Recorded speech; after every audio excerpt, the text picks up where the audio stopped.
One day, in the small town of Sanchi, our protagonist was being bullied in the center of the street. The gang leader asked, "Is he still arrogant?" After all, the guy didn't even look at him before. So why is he silent now? This gang was the Gao family's flying eagle fort. And his name was Gao Xiaolong. Just then, Xiao hit the guy's head hard with the bat and asked why he was still silent and called him young Master Lu. The passers-by said it was Lu Xing from the Lu family. He will be beaten to death. Things have changed over the years, now his father is Lu Tong Tian. Xiao kicked Lu with his foot and said that the world was changing and now his Lu family was kicked out of the Flying Eagle Fort. They will live and beg. And then a passerby came up to Lu and told the young master. But when he felt his pulse, he said he wasn't breathing. Xiao looked at him and said he was just a dog. Just then, in front of them, a barrage of lightning struck Lu. The Eagle Gang stepped back and said that's really weird. It's thunder. And it looks like payback. The ancestors of the Lu family got angry. Xiao asked, "Is this payback?" He is not afraid of thunder. A group of ignorant people, he swatted the dog. Who is willing to die with him? Xiao told everyone to keep their mouths shut, the Gao family is dealing with the Flying Eagle Fort thief. And then Lu thought in his sleep, did he die? He heard everything and thought, what is a Flying Eagle Fort? He's in so much pain, it feels like all his bones are broken. And then he opened his eyes and saw that this was not the world of the immortals. In fact, he was reborn. When he got to his feet he saw a crowd of people with weapons. He was told to surrender and rush to the princess. Princess Salin was betrothed to young Master Riyao. People said he couldn't reach Jinwu Kingdom. He's nothing, he might still live. If the guy came back with them. The guy laughed and said it sounded funny. The guy said he did such dirty and shameless things, he took his wife and ruined his cultivation. And guards, there's no need to kill him. The guy mentally thought, and hoped that Salin waited for him and didn't make any grave mistakes. The boy realized that he had to pay them all back. And at that moment, without fear, he jumped off the cliff. When the guards saw this, they were all surprised by his action and couldn't understand why he did all this. The guy jumped and shouted blood for blood. It was the Tianfu conflict. Two races occupy it. Barbarian and human, they are always competing. The original owner of the body is Lu Xing, a young master of the Lu family from Flying Eagle Fort. His father died in the war against the barbarians, as did the Lu family's army. Since then, the Lu family has been broken up. The people of the Flying Eagle did not repay the Lu family in any way. Lu Xing was perceived by others as trash and was mocked because he could not improve. Lu Xingchen was beaten to death. And then Xiao the gang leader said that the guy was pretending to be dead and ordered him to keep beating him. Lu asked Xiao, does he keep beating him? Does he want to die? Xiao grabbed him and asked, how dare he say that again? Lu said Xiao knows about all this and touched his chest with his finger. At this moment, Xiao was thrown a few meters backwards and imbued with such a strong energy. Lu asked him, what is death? And stepping on his head with his foot he said he had forgotten. As he left, Lu told the remaining guys to tell everything in the Flying Eagle. Lu Xing is back. Lu's family was once very prominent. It's really scary that the family has gotten to this stage after being killed in battle. And then walking into his yard, he was greeted by an old man with joy and told that the young master had returned. The old man asked him, was the Gao family bullying him again? He would go with him to deal with them. It was Uncle Li, a servant of the Lu mansion. Li said that before, the Gao family was just a dog in front of the Lu family. He didn't dare bark when he was asked to wag his tail. Li said it was all his fault. He was ashamed in front of the ancestors of the Lu family. He let the young master suffer like this. Lu told his uncle to calm down. Lu clenched his fist and said, you can take your time for a while. As long as he was still here, he would restore their power. Li thought he was the boy who was always ready to die. Oh my God! God is merciful, the descendants of his family didn't give up. And then Li started to crouch down in front of him and said sleeping on his tail and tasting the bile. Lu looked at him and thought that with such a faithful servant, what more did he need? And then the guy behind him said, Lu doesn't stand a chance. It was Gao, the eldest son from the Gao family. He said he was going to break his heart. There's no one else left here. Lu said the news spreads fast, why is he like this, come to avenge that scumbag. Lu thought and realized that this was not good. This body doesn't have any achievements. It will be bad if he goes all out, otherwise he can only use this move. And then the twig guy said Lu dare answer like that, he's not a survivor. Let Lu kneel down in front of their young master. And then Li stepped in at the moment of impact for Lu and said, no, be careful young master. And then Li opened his eyes and saw that he was lying on the floor. Li opened his eyes and saw Lu holding the rope in his hands. Lu said to the guy, does he know? The last person to say that to him, and then Lu pulled the rope towards him and punched him. With a punch, Lu said the guy was going to the other side. And then Gao looked at him so strangely. Passers-by said that Lu never improved. What's the matter? This is obviously martial arts cultivation. They told the Gao not to let the Lu family return. Let him cut the grass and pluck out the root. And then the people of the Lu family said they would protect the young master. Li told the master to stop them for his brogue. Li thought it was all over. The young master had revealed his abilities. The Gao family would never let him go. Lu told his uncle not to worry. They can't hurt him. Instead, let him not let them pull him down. Let him go first. Li said that they are all rivals for him. If Lu gets seriously hurt, how can he face the ancestors on the way to Huangquan? Gao started laughing and said that this is amazing loyalty, honesty, and patriotism being played. He is touched by this. Gao said, Lu will kneel down for him and bow 3 times and call him an ancestor, then, he will just kill all the others from Lu's family. Gao thought to stop Lu, a useless person, to live in a world where his whole family was killed. To kill a heart is just that. Gao said, besides, do they think they can escape?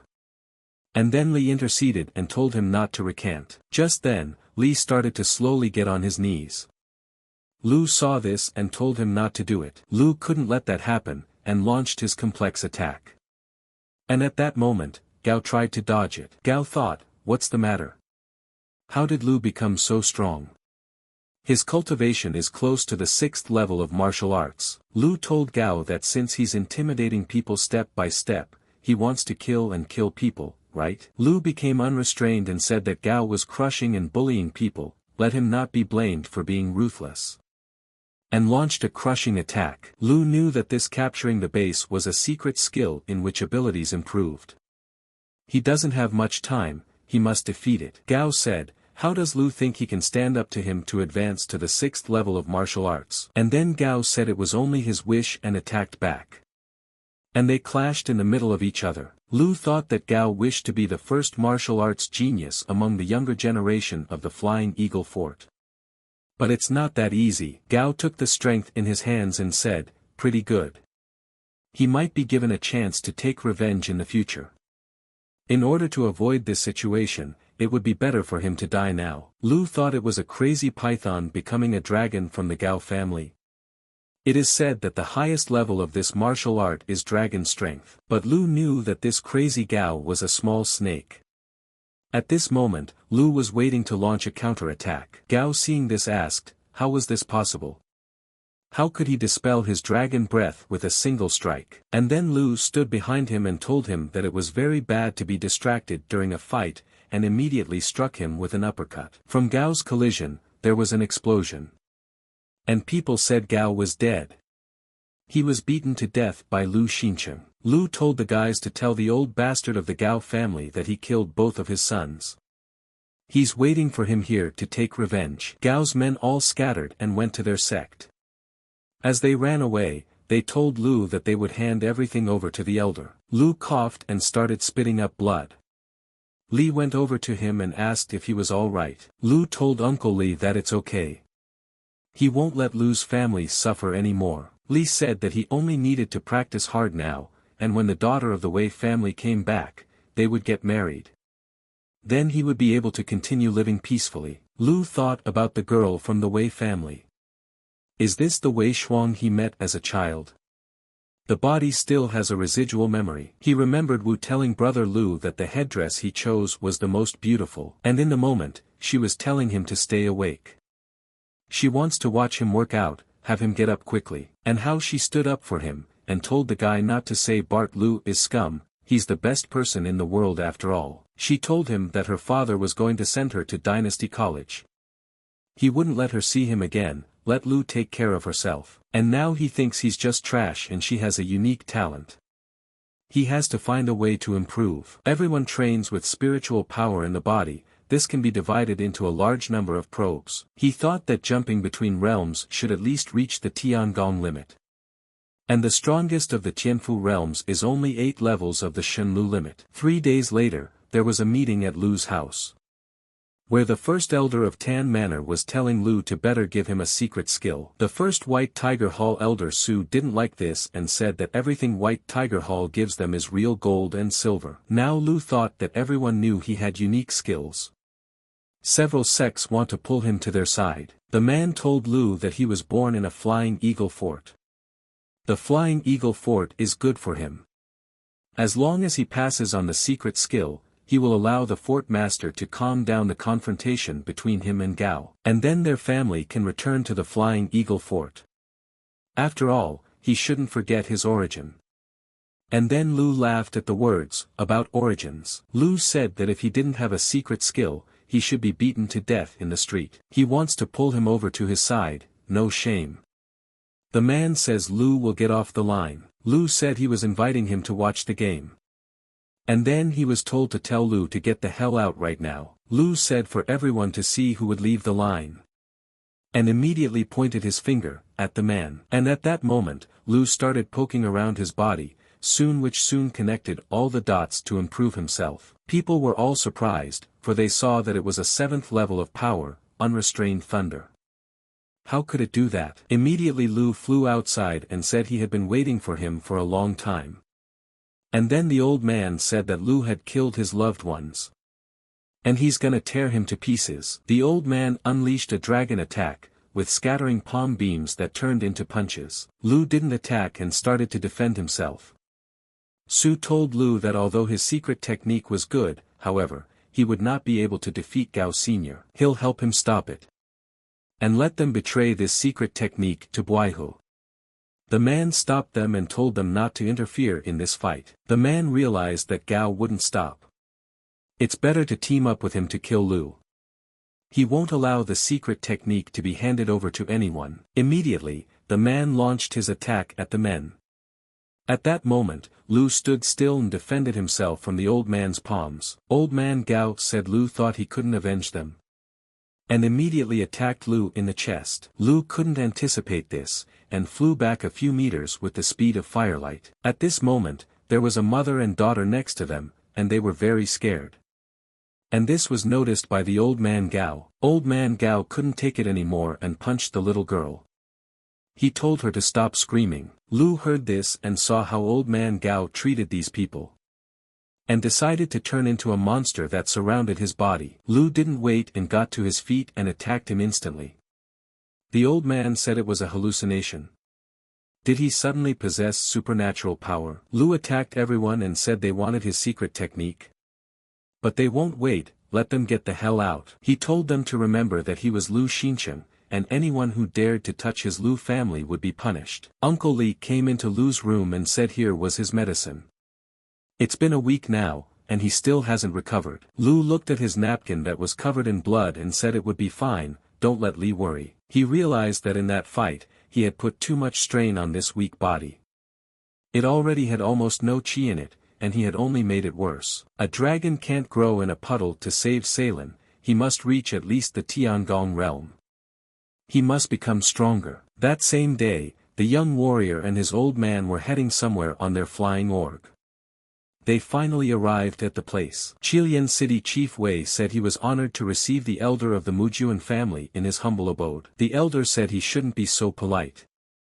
He is only a humble old man, and he is also his future son-in-law. Wei said he still doesn't know, the kid Her Wushuang has been trained with so far, he's been scum all his life. But now he's learned martial arts from who knows where. He thinks it'll be harder to get him to give up the engagement now. Elder said, what is it that he's hearing this? Underestimating the strength of the Mujuan family? Wayi said no. What's he saying? He's just been acting weird lately, that kid. The other day, he killed the head of the Beijong clan, and then the young lad couldn't take it anymore, and let his anger out into the open without controlling it. The boy asked Wayi if he was giving this 8th stage scum too much honor. The elder said they would consider his concerns, but they had come here to deal with the problem and he hoped they could sort it out without blood. And then the guy yelled to young Mr. Liu that his fiancé's father had arrived with some people. Liu asked his sister-in-law that she had left for college. Yep, there was no trouble. And then Liu remembered how she cried and told him everything, and how his father was going against her will. She was very kind to the previous owner of this body. Too bad her father cares too much about his reputation. Then Liu met them and bowed and said that he was glad to see them. Then the elder lifted him up and told him to take his time and give a gift to Mr. Liu. The boys said to be grateful to their young master for such a gift. It was even kind of a shame to waste it on him. Liu saw that they were not so simple. The elder asked him what he was waiting for. Let him open it and see what's inside. Liu wondered what this old man was up to. Giving a pill for no reason, just for fun. The elder said that it was a pill, it would help him a lot in his cultivation. But for it to work, you just have to swallow it. It's very simple. One pill and he'll get up a lot harder. Liu saw that this pill, paired with his medicine, was pure poison. That old man is trying to kill him. He's so pissed off. He's no match for them even when he's healthy, and in his condition, he'll have to endure it. Liu told the elder that if he became a successful cultivator, he would never forget his kindness. Guy thought, how could such a wretch claim to marry Lady Wushuang? And now it's clear whose pranks this is. The elder told Liu that he would go far. In fact, they had come here for a reason, but with a request from his young master. Liu asked, who exactly does he call his master? The elder said their lord is Mujuan Qiu, the third son of the Mujuan family. Because of his outstanding talent, he was noticed and became a novice of the outer sect of the Sun and Moon God along with Mrs. Wushuang. Liu asked, what kind of sect is this? The guy said to Liu, how does he not know simple things? The Sun and Moon God sect is the most powerful sect around. Liu said that their master is truly a great man. Giving him such a gift even though they don't even know each other. They can ask him for anything they want. Liu saw that they didn't provoke him, they weren't being rude. They're trying to kill him, so why bother? What does this have to do with Wushuang? The elder told him to look at this scroll. After reading the scroll, Liu saw that they wanted to break the engagement. As expected, now that Liu Tuntian is dead, he's just a burden to them, so they decided to get rid of him. The guy shushed Liu and said it was none of his business whose wish it was. Let him just sign it and that's it. The guy said that the young master was rich, strong, and very attractive. He and Mrs. Wushuang seemed to be made for each other. A lowlife like Liu is not worthy of her. He's sure the gentleman will definitely choose their master. Liu realized that the guy was right, it was better to marry a rich, attractive and strong man than a scumbag like him. At least she had a future with him. The guy shoved him again and told him to sign. You're just spoiling the mood with your scowling face. Liu didn't like that, so he turned into a lion. Then the guy was surprised and asked what is this? Liu said the guy was right. He's no match for her. Liu signed this scroll and said that from now on nothing else unites them. The next day, Liu sat and said that the Duan pill, for everyone is poison, but for him it is medicine. It would help him in his progress. He should also consider the Sun and Moon God cult. If he can join it, he can become stronger. Just then Li came in and said he had brought everything. Liu thanked him and said he could put everything on the floor. Li asked him, does he know exactly what he's doing? After all, they don't care at all about the relationship between the master and the young mistress. Liu said it's okay. There's no need to suffer for her. His future wife will be 100 times better than Wayi. Liu told his uncle that he had a favor to ask of him. This bunch of old ladies think he doesn't have long to live, but it won't be long before they meet them. And then Liu whispered something in his ear and Li told him it was wrong. Liu said there was nothing wrong with it. Let him go and they'll know he's not some brat. Lu saw that people in this world didn't go very far in learning cultivation. They think that if you take a pill of Duan at such an early stage you will surely die, but if you add a pinch of soporific London, the raging cider in the pill will become calm and flow in a measured manner. In this way, he will be able to absorb the most power from this pill. And then Wei asked, is Lu going to die soon? Really die? He can't believe his ears. The guy said it was like that. He overstretched his body too much and couldn't take it. Now almost all the servants at Lu's house are frowning like at a funeral and looking for medicine. Wei said it's great. It's great. When he finally dies, all his possessions will be his. Wei ordered the servant to send his men quickly, to block all roads to his estate, and to let no one is to be allowed in. They don't want his dear nephew to be disturbed in his last days of life, do they? At this point, Lu was recognizing everything and realizing that the head of the city had made a wise decision. And now the fish was hooked. 20 days later, the guards were telling passers-by that according to the order of the lord of the city, they were allowed to let anyone pass on. The man objected and said they were just waiting for Lu to die so they could get their hands on his estate. The head of the city showed his true colors. And then the guard told them to be silent, for no one dared to insult the head of the city. Immediately a team of bystanders attacked the guards and asked what they would do to them. Do they think anyone is afraid of them? Just then, Li told the young master that there was a fight outside. Right outside their gate at Lu Manor. Lu said they wouldn't bother them. They'd fight for a couple days and then settle down. Wei had already lost enough men to handle the other 3 families. He would also have to thank Uncle Wei for his help with guarding the manor. If it wasn't for him he doubted he would have been able to meditate in silence. Now it was time to see him. A 5th level of martial arts is enough to deal with anyone in this city. And then the guards stopped when they saw Lu appear in front of them. They wondered why he was still alive. The man asked Lu what he was up to. He hadn't forgotten that they, like his family, belonged to Fine Bao, had he? And then Lu flew into the air and showed all the power he had gained in such a short time. The man asked, what's wrong with him? Lu said his father fought the barbarians, but he died at his hands. He stabbed him in the back, and they only come here when they need him. They're shameless bastards. They're all after profit, forgetting about simple kindness. When his family fell, everyone around him was just trying to get a piece of the action. Even now, if they fail to get the secret skills, they will kill him, and they that are acting on behalf of the man who killed his own brother and his father. The man who forced him to break his engagement. Hypocrisy and lust for profit. And today they will pay for it all. And then Lu attacked them and said it was for his ancestors who died in the war. For his servants who suffered their humiliation. At this moment, all of them were burning in flames, from such a strong and powerful attack from Lu. They couldn't even escape. The guard tried to run away and screamed demon. He had come for their souls. But the flames seized him and dragged him away. Lu told them that from now on, first be concerned about the consequences of their deeds. And then he told the rulers that he was giving them one last chance. They must bow down before him, or else let them expect no mercy from him. And at that moment they were all frightened and frozen. Wei thought that Lu had single-handedly finished off so many masters. Who the hell is he? Lu said that God saw. He said he wanted to settle this amicably. And at this point, Lu didn't keep his cool, and let himself go wild, killing everyone in his path. Lu destroyed all the influencers, saw that Wei was behind him and didn't take his eyes off of him. Lu decided that he too must die and attacked him. Why Wharf, he's a lord. And his uncle. He can't kill him. And the moment the attack came into contact with Wei's body, Lu stopped and said right, otherwise it would sink to his level. Lu said he could ignore the danger to this city and the people who would die defending it as much as he wanted. But he can't do that. So let Wei have a good memory.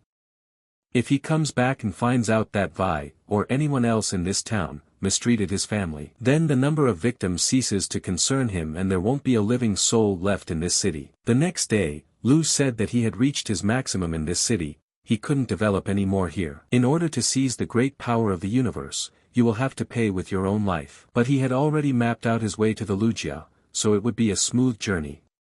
He left a letter for his uncle, which he put on the table. Upon arriving at the Demon Ridge territory, Lu began to feel a magic that was incomprehensible to him that was spreading throughout the area. He was sure that places like this should just be crawling with monsters. There was too much murderous chi here. It needed the blood and courage of predators to cultivate it.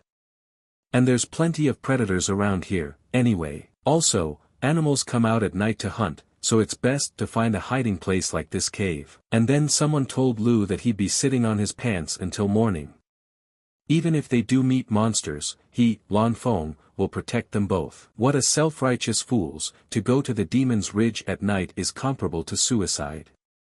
Good thing they haven't discovered his hideout, don't want to get involved. Lu jumped up in the morning and didn't understand what was going on. Why all the noise at this early hour of the morning? And then Lu saw that it was a huge rhinoceros. And he didn't envy the one he was chasing. But who would have thought it? They're also running towards him. Now, even if the rhino doesn't find him, he'll definitely crash into the mountain. That way, he'll be in trouble. If he didn't save them, he'd only cause more trouble for his poor head. And then Lu shouted to the boys to come in his direction. But here, Lu didn't think the cave could withstand the blow of this rhino. With a burden in the form of this trio, the only thing left to do was to try to divert his attention away from the cave. Lu looked at them and told them not to forget who had saved them.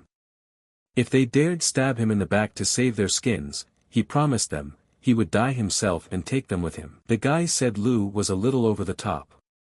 Now is not the time to suspect each other, the most important thing is to survive. Lu didn't bother to hide and stepped in front of the rhino. He saw that it had damn hard skin and dense muscles. How was he supposed to kill it? And then the rhino turned around and ran away. And at that point the guy asked Lu, did the rhino get away? The girl came out and said she was asking him if he could hear her. But Lu answered nothing, and walked beside her. The guy said to him, is he completely deaf? His little sister asked him a question. Impudent commoner. Lu put up the light and said he could see they were completely stupid. He hadn't even introduced himself yet, and they had already labeled him a commoner. And then the boy drew his sword and asked Lu if he was trying to contradict him. But would his bravado help him defend himself against his sword? The guy's friend stopped him and said enough. Even though they are at the edge of the forest, there are still a lot of monsters here. If we destroy this cave, they won't live to see the dawn. Guy told Lu not to hold a grudge against them. They were very grateful to him for saving them. If they ever met again, he would repay him in kind. Lu said they'd passed. He didn't want to make things worse, but they're the guys, from what he understood, from the Sun and Moon God Sect, right? And then the other guys started to get indignant and called Lu a commoner again. The guy told them all to be quiet. And said, that's sis he, and next to him is Lan Feng. And he's Ji Yumming. Like he said, all three of them are disciples of the Sun and Moon God Sect. Lu decided to introduce himself too, and he didn't hide who he was. And then he wondered about these guys. He realized that he had to get stronger as soon as possible and return to his world. A strong clan could help him with resources. It would be hard to do it alone. Lu asked the guys how he could become one of the students like them. He realized that he had to find a way to shift with them to become a major force. He said to let Lu know that their sect doesn't accept just anyone. All the disciples go through a rigorous selection process. Talent, family and personal ambition are all taken into account. Lu was happy and said that it means that there are a lot of Shenlai and Shenfu level masters there. That means that there are also a lot of masters of higher levels. He's definitely going there. Ji said to Lu, did he realize at this moment, the strongest master in the entire continent consisted of the Rain Pavilion. Whereas from the Sun and Moon God Sect is slightly behind the Rain Pavilion. And then Lu got upset and said he thought it was cool there. Well, what can I do? And then Lan Feng didn't like it, and he got mad. Lu said he is serious to them, let him finish. He is getting bored of this already. Brother Ji, when does their set start enrolling students? Ji said that every year on the 6th day of June. Now they are 3 times April, so there are only 2 months left. Considering it would take half a month to reach the sect, that would leave him with a month and a half if Lu still planned to join them. Lu thought about it and said that sounded like a good idea. Just then Lu started to walk away as He told him to stop. He asked him, was he going into the forest? What would he do there alone? Lu thought for a moment and didn't say anything. He asked him how dare he ignore her. Does he know how many people would give their lives to hear a word from her? Lu said what a brash person that girl was.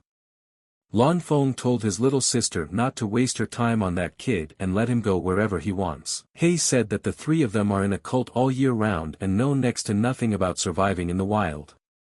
What is he going to do if they meet a monster again? And she feels like this guy is doing pretty well with life here, so she wants to ask him to help them through the woods. Lan Feng said he understood sis, let her leave it to him. He grabbed Lu and said that her little sister wanted him to lead them through this forest. Lu didn't like that. He turned around and gave him an angry look. Lan Feng asked, what was he staring at? Just so he knows, this thing is much more valuable than his life. He's willing to bet he can't even imagine such a sum.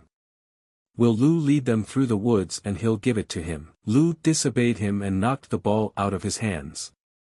Lan Feng said he had lost his fear and called him names. Lu said he dares to call himself a cultivator.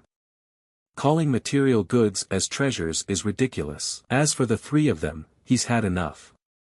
Let them pack their bags and get out of here. Lan Feng didn't like it and said that Lu was a damn commoner. All he can do is brag. Ji shut his brother up and told brother Lu to forgive this idiot, he doesn't know what he's carrying. Ji said that it was indeed very necessary to cross the forest. Let Lu help them out. And when they return to the sect, he'll put in a good word for him, he promises. With his talent and strength, becoming a disciple is no big deal. And since that was the case, they would soon become brothers, so there was no need for them to quarrel with each other now. Lu said okay, he'll take them in. Just make sure they behave themselves. Later that afternoon, they headed for the forest. He said it's a heavenly place. It's so quiet and peaceful. There aren't even any monsters around. Brother Lan, they can stay here for the night. Lu said it was better not to. Just like she said, there are no monsters in the area, which is bad, it means they are in the territory of a strong demon. Ji said that Lu is very experienced in such matters, it's better to listen to him. Let them find a tree to sleep in. Did He say they're stupid? Let them see for themselves, what kind of demons could be here. Besides, most of the monsters in this forest are nocturnal predators. Lan Feng said his little sister's words sounded convincing. So he will build them a place to sleep, and those who like to sleep in trees can go and sleep in trees. He said the water is very good. Let him cut down some trees and make a big pool for her. All this walking is too tiring for her, she wants to wash up. Don't let them peek. Especially Lu. Lan Feng said, didn't you guys hear? Sister wants to take a bath. Why don't they guys leave, there's no room for them here. Ji said no, he won't leave him alone with his little sister. He knows him, it won't take a minute for him to do something. Ji saw Lu start to leave and asked him where he was going. Lu said he wanted to go somewhere safe. If they want to spend the night here for God's sake. He would rather not die. Lu thought that the three of them had apparently decided to die, there's some powerful creature living there anyway. Better not get too far away from there. At least he'd get to watch them get killed. Lu decided that he would spend the night in the tree and headed upstairs. He lay down and thought that he needed a good rest, he had a long journey tomorrow. Lu jumped up at that moment, and when he opened his eyes, he didn't realize what it was. When he looked around, he saw that it was the evil Jiao, and then he realized that he had stopped in his territory. Evil Jiao was almost the king of the monsters here. He's no match for him. That's when Lu decided he had to get his feet before he spotted him. As he descended, he saw that the demon was wounded, and apparently very serious, too. His carcass is a treasure trove. The flesh and blood is worth a fortune. Plus, they can be used to aid in cultivation. He's also stalking this trio. If they do a good job, he might have a chance to take him down. Lu watched as the demon hunted the trio, and was very glad they hadn't listened to him.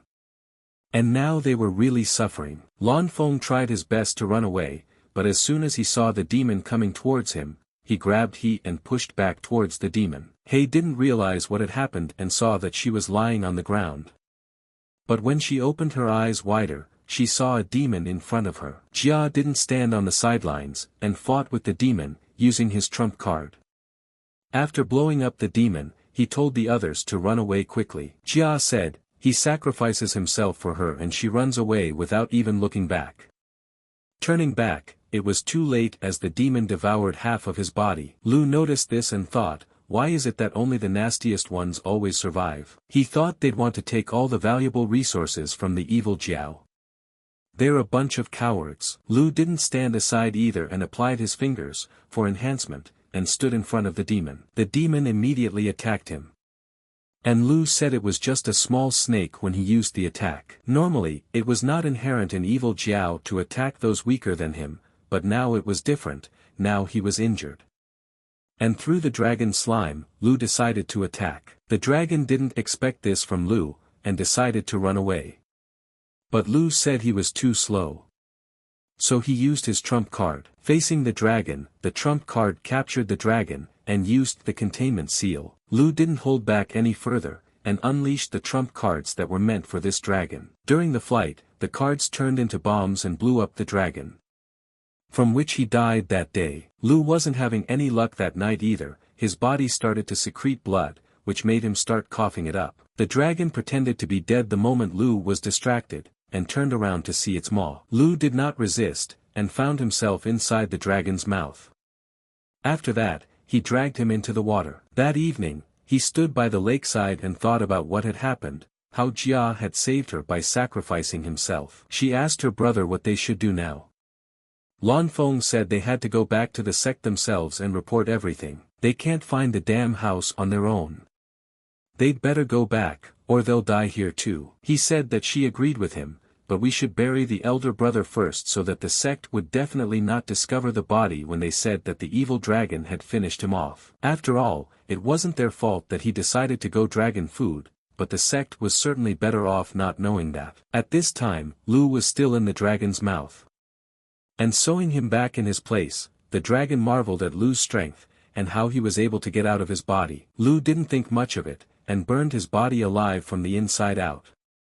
Taking out the orb he needed and was after. Lu lay on dry land and said that finally, he had cast off his skates. It's a shame, of course, that we had to use that technique. Now he's going to die 10 years early, plus his body hurts like hell. He's got to fix the side effects of this technique somehow. Looks like the dragon returned to its lair at the bottom of the lake before dying. A great place for cultivation. Here it is. The essence of the evil dragon's soul. In his previous life, he had given a fortune to search for the evil dragon, but never found anything. He was extremely lucky. This dragon's carcass is just filled with all sorts of goodness, bone marrow, blood, and a bunch of other stuff. And all of it will help him cultivate. Dragon Divider Lu said, that dragon blood extract, if he applied it on his body, could bring back his precious golden body. Lu didn't hesitate, and immediately poured the blood onto his body. It was the blood that began to devour him, and highlight his skin. Here he remembered his girlfriend, for whose sake he strives to become stronger. He just had to, for Salen's sake. A month and a half later, Lu got his body back, all the while living in the dragon's lair. And began to evolve. After finishing the whole process, Lu decided to try out his power, for such a long time, and launched an attack on the wall. Making a hole in the wall, Lu said, even at the first stage, the dragon's strength is astonishing. This is already more like its body. Strong and sturdy. It seemed that his martial arts level had jumped to level 7 as well. Now he'll have no problem getting accepted into the sect. He's going to be a real kick in the ass. And then a guy in the sect said that he was ready to say with certainty that this year there were more people willing to take the exam to join the sect of the sun and moon god than ever before. And that's why, this year, the procedure for selecting applicants will be different. Previously, any disciple of an outside sect could qualify for selection into the sect. But this year, said the head and stopped. The boys asked, what is this year? Let the old man not languish. The guy slapped the table and told the old man to speak up, stop acting out his act. The old man said, what a smart old gentleman. So, according to his sources, this year's sect enrollment is the same. So anyone who reaches the 6th level of martial arts will be automatically accepted. And will be able to pass the sect formation exam right away. Lu said, so much for being an old man. He knew that his technique was affecting the perception of others, but not that much. The old man told them to accept his apology. His eyes aren't what they used to be. He can definitely see the young master now. The old man thought, how is this possible? His entire body was literally glowing with the energy of death, just like the old man. It's not even that much to gain and life is not enough. Lu told him if he knew anything about the exam. Or at least about the people who were going to take it. The old man said that his sources didn't know anything about the exam itself, but I guess everyone had heard about the 3 stars of the outer sect. Leader of the Sanji and the Yuan. The leader of the Red Maple Black Fortress Army. He used to be the most notorious bandit in the world. He lived off robbery and murder. Next is Mujuan Qiu, the son of the Mujuan family, famous for the number of talents it spawned. The same father of Mujuan Qiu, Mujuan Bo, is a master of 9 magic levels. And the last one, Wei Wushang, Wei Fengtian's daughter. Wei was no cultivator, but his daughter was very pretty.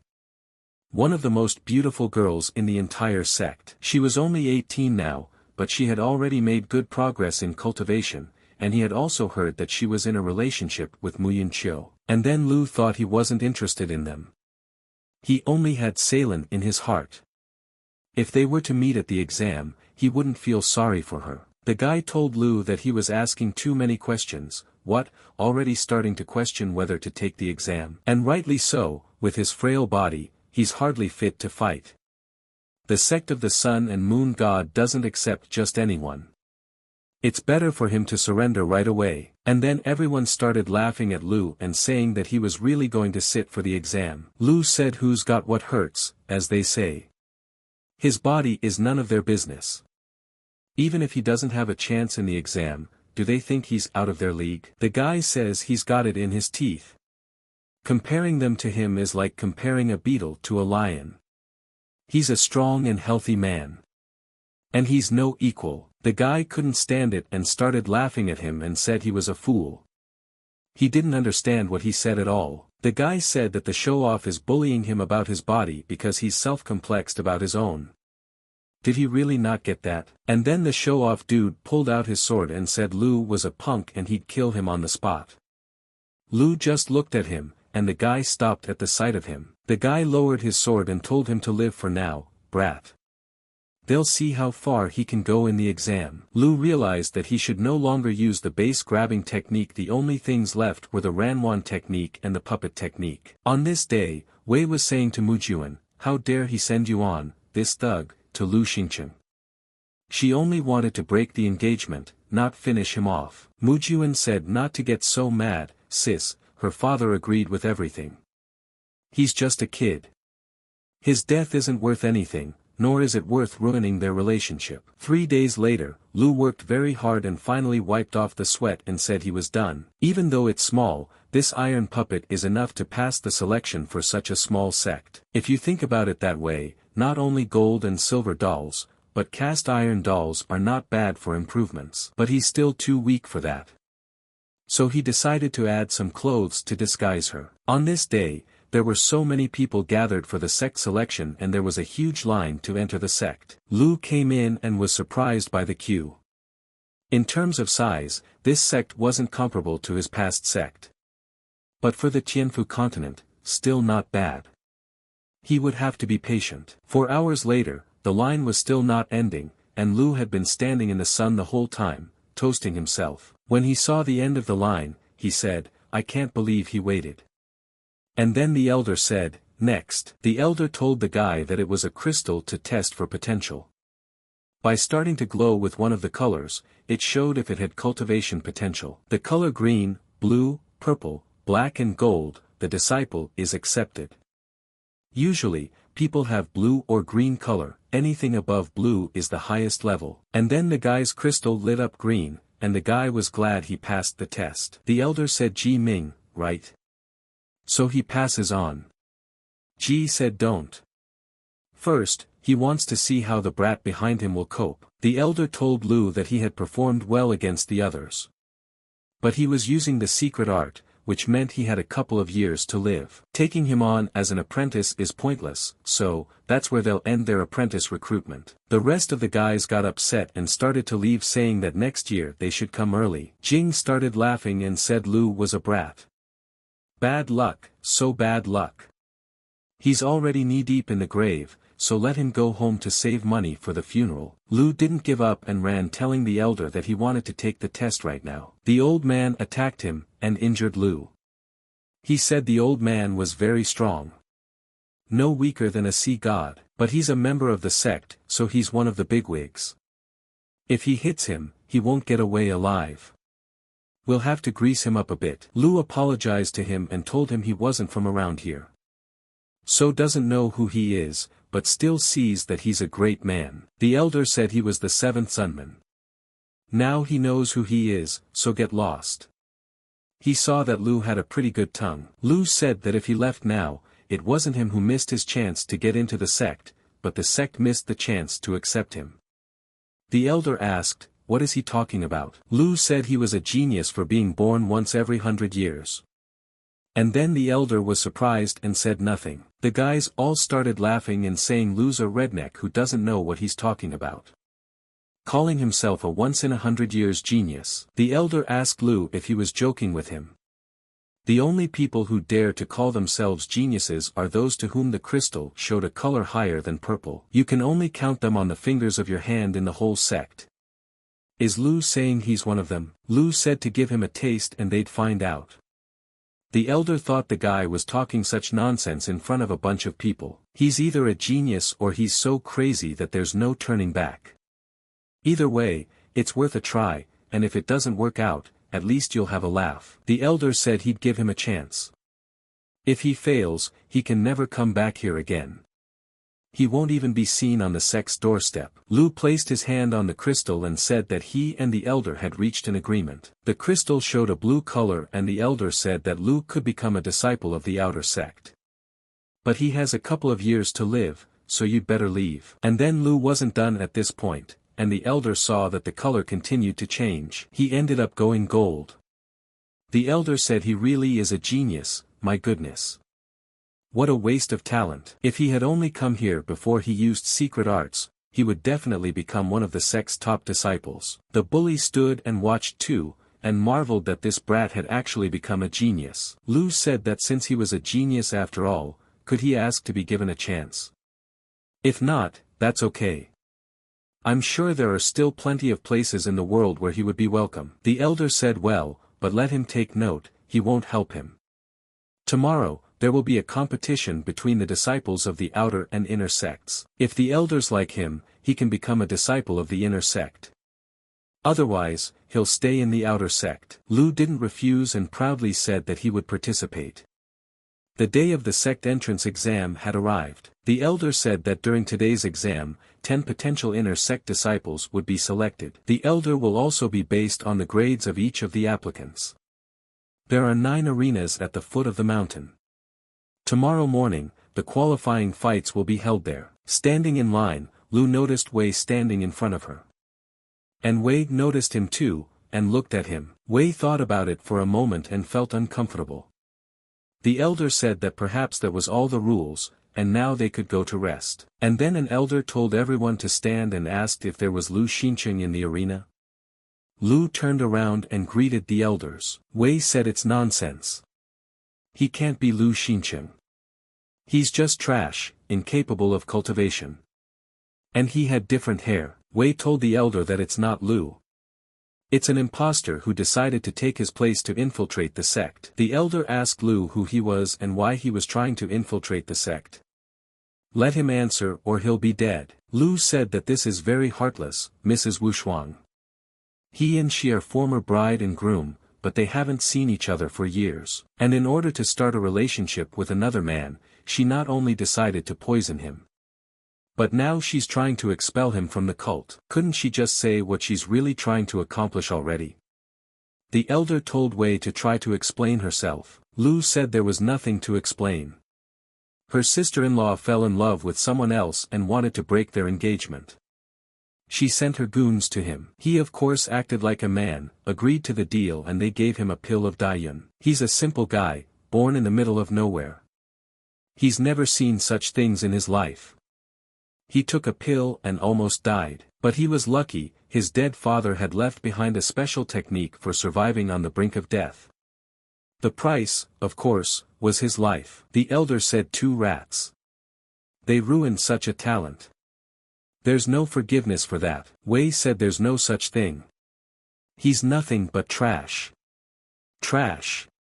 Even though she didn't come back, she was always watching him. Lu said, so she followed him. So does that mean she knew her fiancé was almost beaten to death in the street? But she still didn't do anything. Lu said that as a child, her feelings seemed genuine to him. Turns out she was so easy to poach with a bag of coins. People started saying that they looked like a good couple, but she turned out to be a bitch.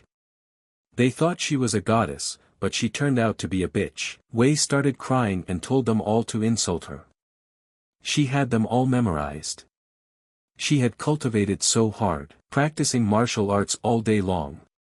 She tried so hard, and he couldn't even cultivate. What could she do? Mujun said he agreed with her. If he were her, he would do the same. Lu is responsible for this too. Was he really scum before? Lu said yes, that's exactly what it is. He doesn't blame him for breaking the engagement. But he still wanted to kill him even after he agreed. The elder asked Wayi, was that what happened? Let her answer immediately, and put her tears aside. Wayi told the elder that she didn't do it. It was all his idea. He couldn't stand Lu. She tried to change his mind, but it was no use. After all, she is not a peer of the Mujun family, what could she do? The elder said it was an unforgivable act. Banish him from the mountain. Husband yelled that Wayi was a ruthless bitch. He'll give her a hard time about it. The elder said that before Wayi. The second elder said that they had already caught the culprit, there was no point in digging further. The second elder said that they weren't done with Lu yet either. Let him explain himself. Wayi said that he wasn't capable of cultivating. And right now, he's at the 7th level. Lu said that all his life he was just a young lord of the Lu family. But one day, his father went to war with the barbarians, where he died. At first, he thought that his uncles would help him, but as it turned out, things turned out differently. He simply had to hide what he was capable of cultivating in order to survive. That same afternoon, Lu was on his way to his room, and stopped on the threshold when he saw Wushuang in front of the door. Wushuang said. It had been many years, she didn't expect him to be able to endure it all. And even reach such a high level of cultivation. She told Lu not to blame her, they were just kids, they played together often, she defended him all the time. But by the time she was old enough to realize everything, his family had broken up and he couldn't even cultivate. She had to find her own way. Lu didn't say anything and walked beside her. Wushuang apologized to him. She said if he needed any help, anything, he can call her any time. She would come to his rescue, and then Lu said she was really disgusted. Lu grabbed her and asked, would you help with anything? Wushuang asked him where he was going with this. They can't be together. Lu asked her, no way. No way at all. So then why did she come here in the middle of the night? Wushuang told him to get off her back. She had a purple grade on the test. She would become the second elder's personal disciple, and she, for old time's sake, decided to help him in any way she could. What more does he want from her? Purple means purple, Lu said. Wushuang asked if he knew what it meant. Don't get cocky, this isn't their hometown. She said he was only at the 7th level of martial arts. And then Lu slammed the door in her face. Wushuang thought, how dare he ignore her? It's only fair though, she did break their engagement after all, but it wasn't her fault. She's not the one who told him to keep it a secret. But if he succeeds, she'll give him another chance. He followed them and saw that this commoner had survived. What should they do now? If he tells everyone the truth, she won't be treated lightly. Besides, even Wushuang can't influence him. He said she should kill him. To make sure he kept his mouth shut. Lu snuck up and asked when she was going to kill him. Lu asked her, did she think he hadn't noticed her? He hadn't taken her seriously, but Lu hit her and told her she was using incense to kill him. No shame, no conscience. Lu said she was the one who sent Wushuang to wait for him. Now she has only herself to blame. The next day, the elder said that today's test would be one-on-one battles. The losers are immediately eliminated from the race. The last 9 people left in the arena are their top 9. The challengers from the outer sect now stand in the arena. The trial begins, you may enter the arena. Lu thought and realized that there is no right to lose in this challenge. So no one wants to take that risk and enter the arena first. And then Lu dared to enter the arena first, followed by another girl who agreed to fight. Lu introduced himself and said that he was at the 7th level of martial arts. And relies on him. Guy asks Lu's brother, is he sure about this? He knows what happened to him yesterday and he feels sorry for him, but he won't give in. So he'd better go. He doesn't want to hurt him. And he'll just remind you, in their clan, you can't force little girls to fight. Especially if they haven't even cultivated. Lu tells the dummy that their opponent is looking down on her. What is she going to do about it? Wushuang was surprised to see a little girl.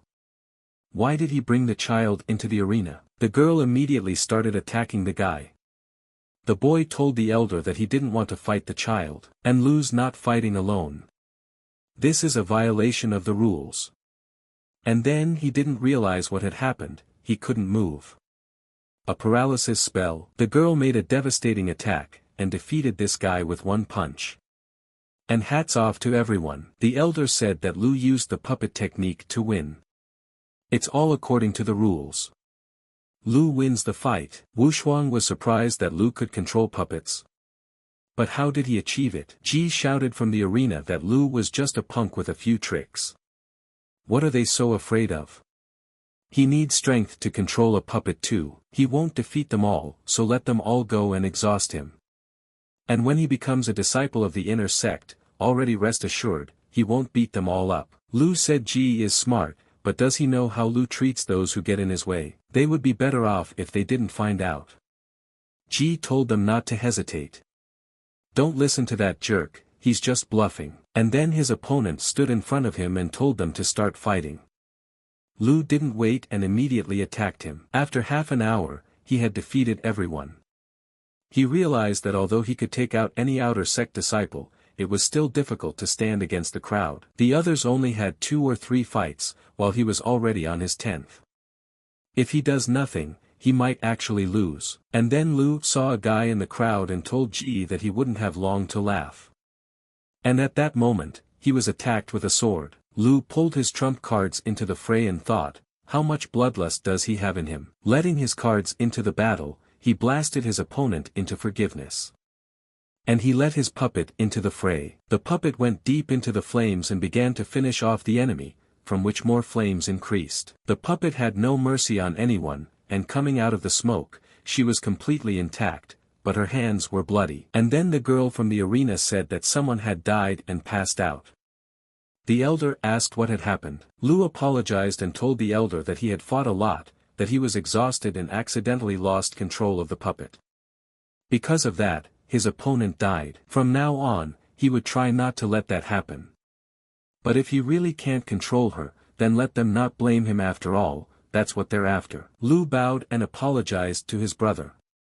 He said he didn't mean to kill him. Even though it's normal in this trial, I'm still sorry. The elder said it didn't matter, he was forgiven.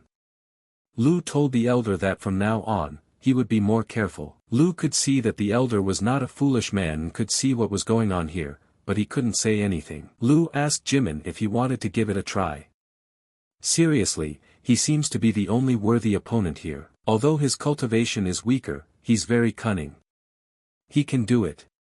Come on, enter the arena. Zimming saw that Lu was too confident. If he went up there, he would definitely die. The boys were telling him if it wasn't time to fight him. He was the one who had incited such a bunch of people to attack only him. Jimin asked, who said he was chickening out? He's just preparing himself mentally. Niyuan said he's just being hilarious. Let him just give up, you coward. He's the only one here who can beat him. Fighting with such weaklings is not even a fight. Yuan told Lu to deal with these clowns quickly so they could fight. Defeating him would be another stepping stone to the top for him. The elder said that Yuan was right. For now, Lu had used nothing but his puppet. Right now, it was useless for anyone other than the other leaders to fight him. Zimming wiped his sweat and realized that he was lucky. The elder and Yuan had intervened in time, otherwise he definitely wouldn't have survived. Lu said that Jimin is a coward. He's disappointed. He's been showing off for so long, but when it comes down to it, he's a wimp. Jimin got angry and said that no one dared to insult him in front of the younger disciples. And then Jimin turned around and said they forgot. He forgives him. He will still have a chance to take revenge on him. Let him just wait. Wu Shuang was surprised and said that she didn't expect him to be so strong at all. 2 hours later, the elder said that this was the end of the one-on-one battle stage. Only their 9 leaders remained in the arenas. The number of each arena corresponds to their place in the leaderboard. Right now, the first place is not Yuan, and they have 1 hour to challenge each other to battles and try to climb higher on the leaderboard. Lu looked at Yuan and said he was challenging her to a fight. Yuan said great. Brave, very brave of him. He likes that kind of thing. He might not even finish him off. Lu said sadly, he's not his opponent. Does Wu Shuang see that Lu is still angry about the engagement? Is he so unable to deal with it that he decides to kill her in the arena? Wu Shuang told Lu that she had told him that he could blame her for everything. She wasn't the one who made him hide his talent all these years, but let him know that if he works hard and succeeds, she swears she will give him another chance. Yuan said he thought he was a worthy opponent. And he decided to have a family fight here. Lu jumped into his arena and said he was thinking too much. He didn't mean he was going to fight her. Just saying that he wasn't his opponent. So Lu said let Yuan show him if he's right about him. Yuan said Lu is a crazy brat. And he likes him. Yuan said promising him that he would let him die without much agony. Lu said to be sure, he wouldn't spare him either. Did Wu Shuang tell Lu to stop pretending she meant nothing to him already? She's already ready to give him a second chance. Don't push your luck. Yuan told Lu that he seemed to have offended her a lot about something. Yuan said for Lu to deal with her sometime, or he's not even comfortable starting a fight. Lu said no, he didn't even say a word to her. Let him forget about her, she just thinks too much of herself. Wu Shuang asked how dare he talk about her like that. Yuan attacked and said that he was fed up with their squabbles. Let him fight with him. Wu Shuang pulled out her sword and told Yuan to get out of the way. She wasn't in the mood for a showdown with him. Yuan saw that she had a flying sword. That's not a good thing. In a normal fight, they're about equal in strength. But with this sword, she'll cut him to pieces. Wu Shuang attacked Lu and said, for him to die for insulting her like that. The elder saw and said that this kid was a problem. Nature had given him great talent and capabilities, but he still didn't have long to live. It wasn't worth wasting the clan's resources on him. But throwing him out of the sect is also risky. What if other sects pick him up and cure him? He'll never speak kindly of them again. Lu didn't move away from the attack and stood still. The moment he made contact with the sword, he stopped her with 2 fingers. Wu Shuang was surprised and couldn't believe it. How could he stop his flying sword with his bare hands? Not even with 1 hand. Wu Shuang was telling Lu to let go of her sword. Let him let go so she could kill him today. Lu asked, does she want to kill him? And immediately took away his sword and attacked with the forces of the dragon, 14 great moves. Wu Shuang didn't expect it, and couldn't dodge. So she had to take it all in, and spat out blood from behind her mouth. Wu Shuang fell in front of the guys, and everyone was surprised from the outcome of such a battle. The elder asked, why did they stand up? Let them quickly take her to the healers. The elder said that he thinks there's no point in competing anymore. Yuan. Do you agree with that? Yuan said he wouldn't deny it. Lu really does surpass him in strength. The elder says that now that the battles are over, asking the 9 remaining leaders in the arena to line up in front of him. Since Wu Shuang has dropped out, she is ranked 10th. Lu thought that as far as he understood, in this sect, the situation of inner sect and outer sect disciples was drastically different. Disciples of the inner sect have access to so many resources that disciples of the outer sect have never even dreamed of. The elder said that through much discussion, the elders decided to make an inner sect disciple, Yuan. Lu was surprised and couldn't understand. Yuan asked, "What does that mean?" Lu had gotten first place in the exam. He is the one who should be elected to the inner sect. The elder said that Lu wasn't going to be around much longer. In fact, they shouldn't have accepted him into their sect, but because of his skills and talent, they still decided to accept him. Therefore, he can only become a disciple of the outer sect. But it's all just for his own good. The elder saw that Lu still dared to look down on him. Lu told him that he understood him. What the sect is already doing is enough for him. He is grateful to the elder for everything. Let him have no doubts about the future, and he will repay him for it. Yuan said no, that won't do. It's not fair. He told Lu to go with him to the elders. You can't leave it like this. He must become a disciple of the inner sect. Lu said, no need, the sect is already too kind to him. Even though he doesn't have much longer to live, he still dares to waste the sect's resources for his own development. That's enough for him. If he gets too cocky, the elders will have a chance to get rid of him. Lu sat in the outer sect disciples' residence, and said that in exactly 7 days, the Sun and Moon God sect would compete with the Zhangjian sect. The competition will most likely be divided into 2 levels, for students at the quenching stage and students at the Shintong stage. For each of the levels, the sects send 3 disciples to choose the one who will represent both sects at the meeting in the sacred hall. Lu remembered that thank God Yuan had given him the scroll, or he wouldn't have known about it. He hadn't expected to be so hurt by the way the elders had treated him. Suddenly a shadow appeared on the door and the guy walked in and asked Lu, "Is he here?" Lu looked at him menacingly and said nothing. The guy said he came by to apologize for his behavior at the competition and generally just, for him, becoming a student. Of course the guy said the inner sanctum was very important, so he was slightly overreacting, but since it didn't work out, I didn't want to keep feuding with Lu. Ji said that they are all disciples of the outer sect now, brothers you might say. So let's make peace. What does Lu think, will they be friends from now on? Lu hugged him and said he was right, this feud had gone too far. But he didn't come to reconcile without a reconciliation gift, did he? In fact, said Lu, he's not very picky, so you shouldn't spend too much. And then Ji started to talk back. Ji thought Lu would get hit by a wagon. Would he have come here to chat with him if it wasn't for the mission? Ji told Lu to give him 1 day. Lu saw the ring on his hand and said he shouldn't have bought something so expensive. Although, if he insists well, he accepts his gift. Ji got angry and said it was pure robbery. He'll lend him the ring for a couple of days. Ji said he hoped they had settled their problem. But he has another gift for Lu. Ji said, does Lu know how the inner sect disciples are different from them? They have unlimited access to resources. And he recently got an assignment in a place that was rumored to have one very valuable thing, fruit of life. Lu thought, what is that? This is the first time he's ever heard of it. Ji said exactly. A terribly rare item, though it's not that simple either.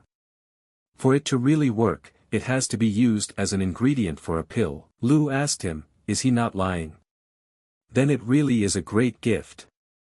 It's decided. He's going on the mission with it. Lu doesn't know if it's true, but he thinks it's worth a try. Ji said they have a deal. Then tomorrow at dawn, have him wait for him at the foot of the mountain. Climbing to the foot of the mountain, Lu thought, even if this fruit of life is not a fiction, one should still be concerned about producing a pill from it. Otherwise, with his life expectancy, he could really die if he overworked his body too much. And then he met a girl on the way. He thought that judging from her clothes, she was a disciple of the inner sect.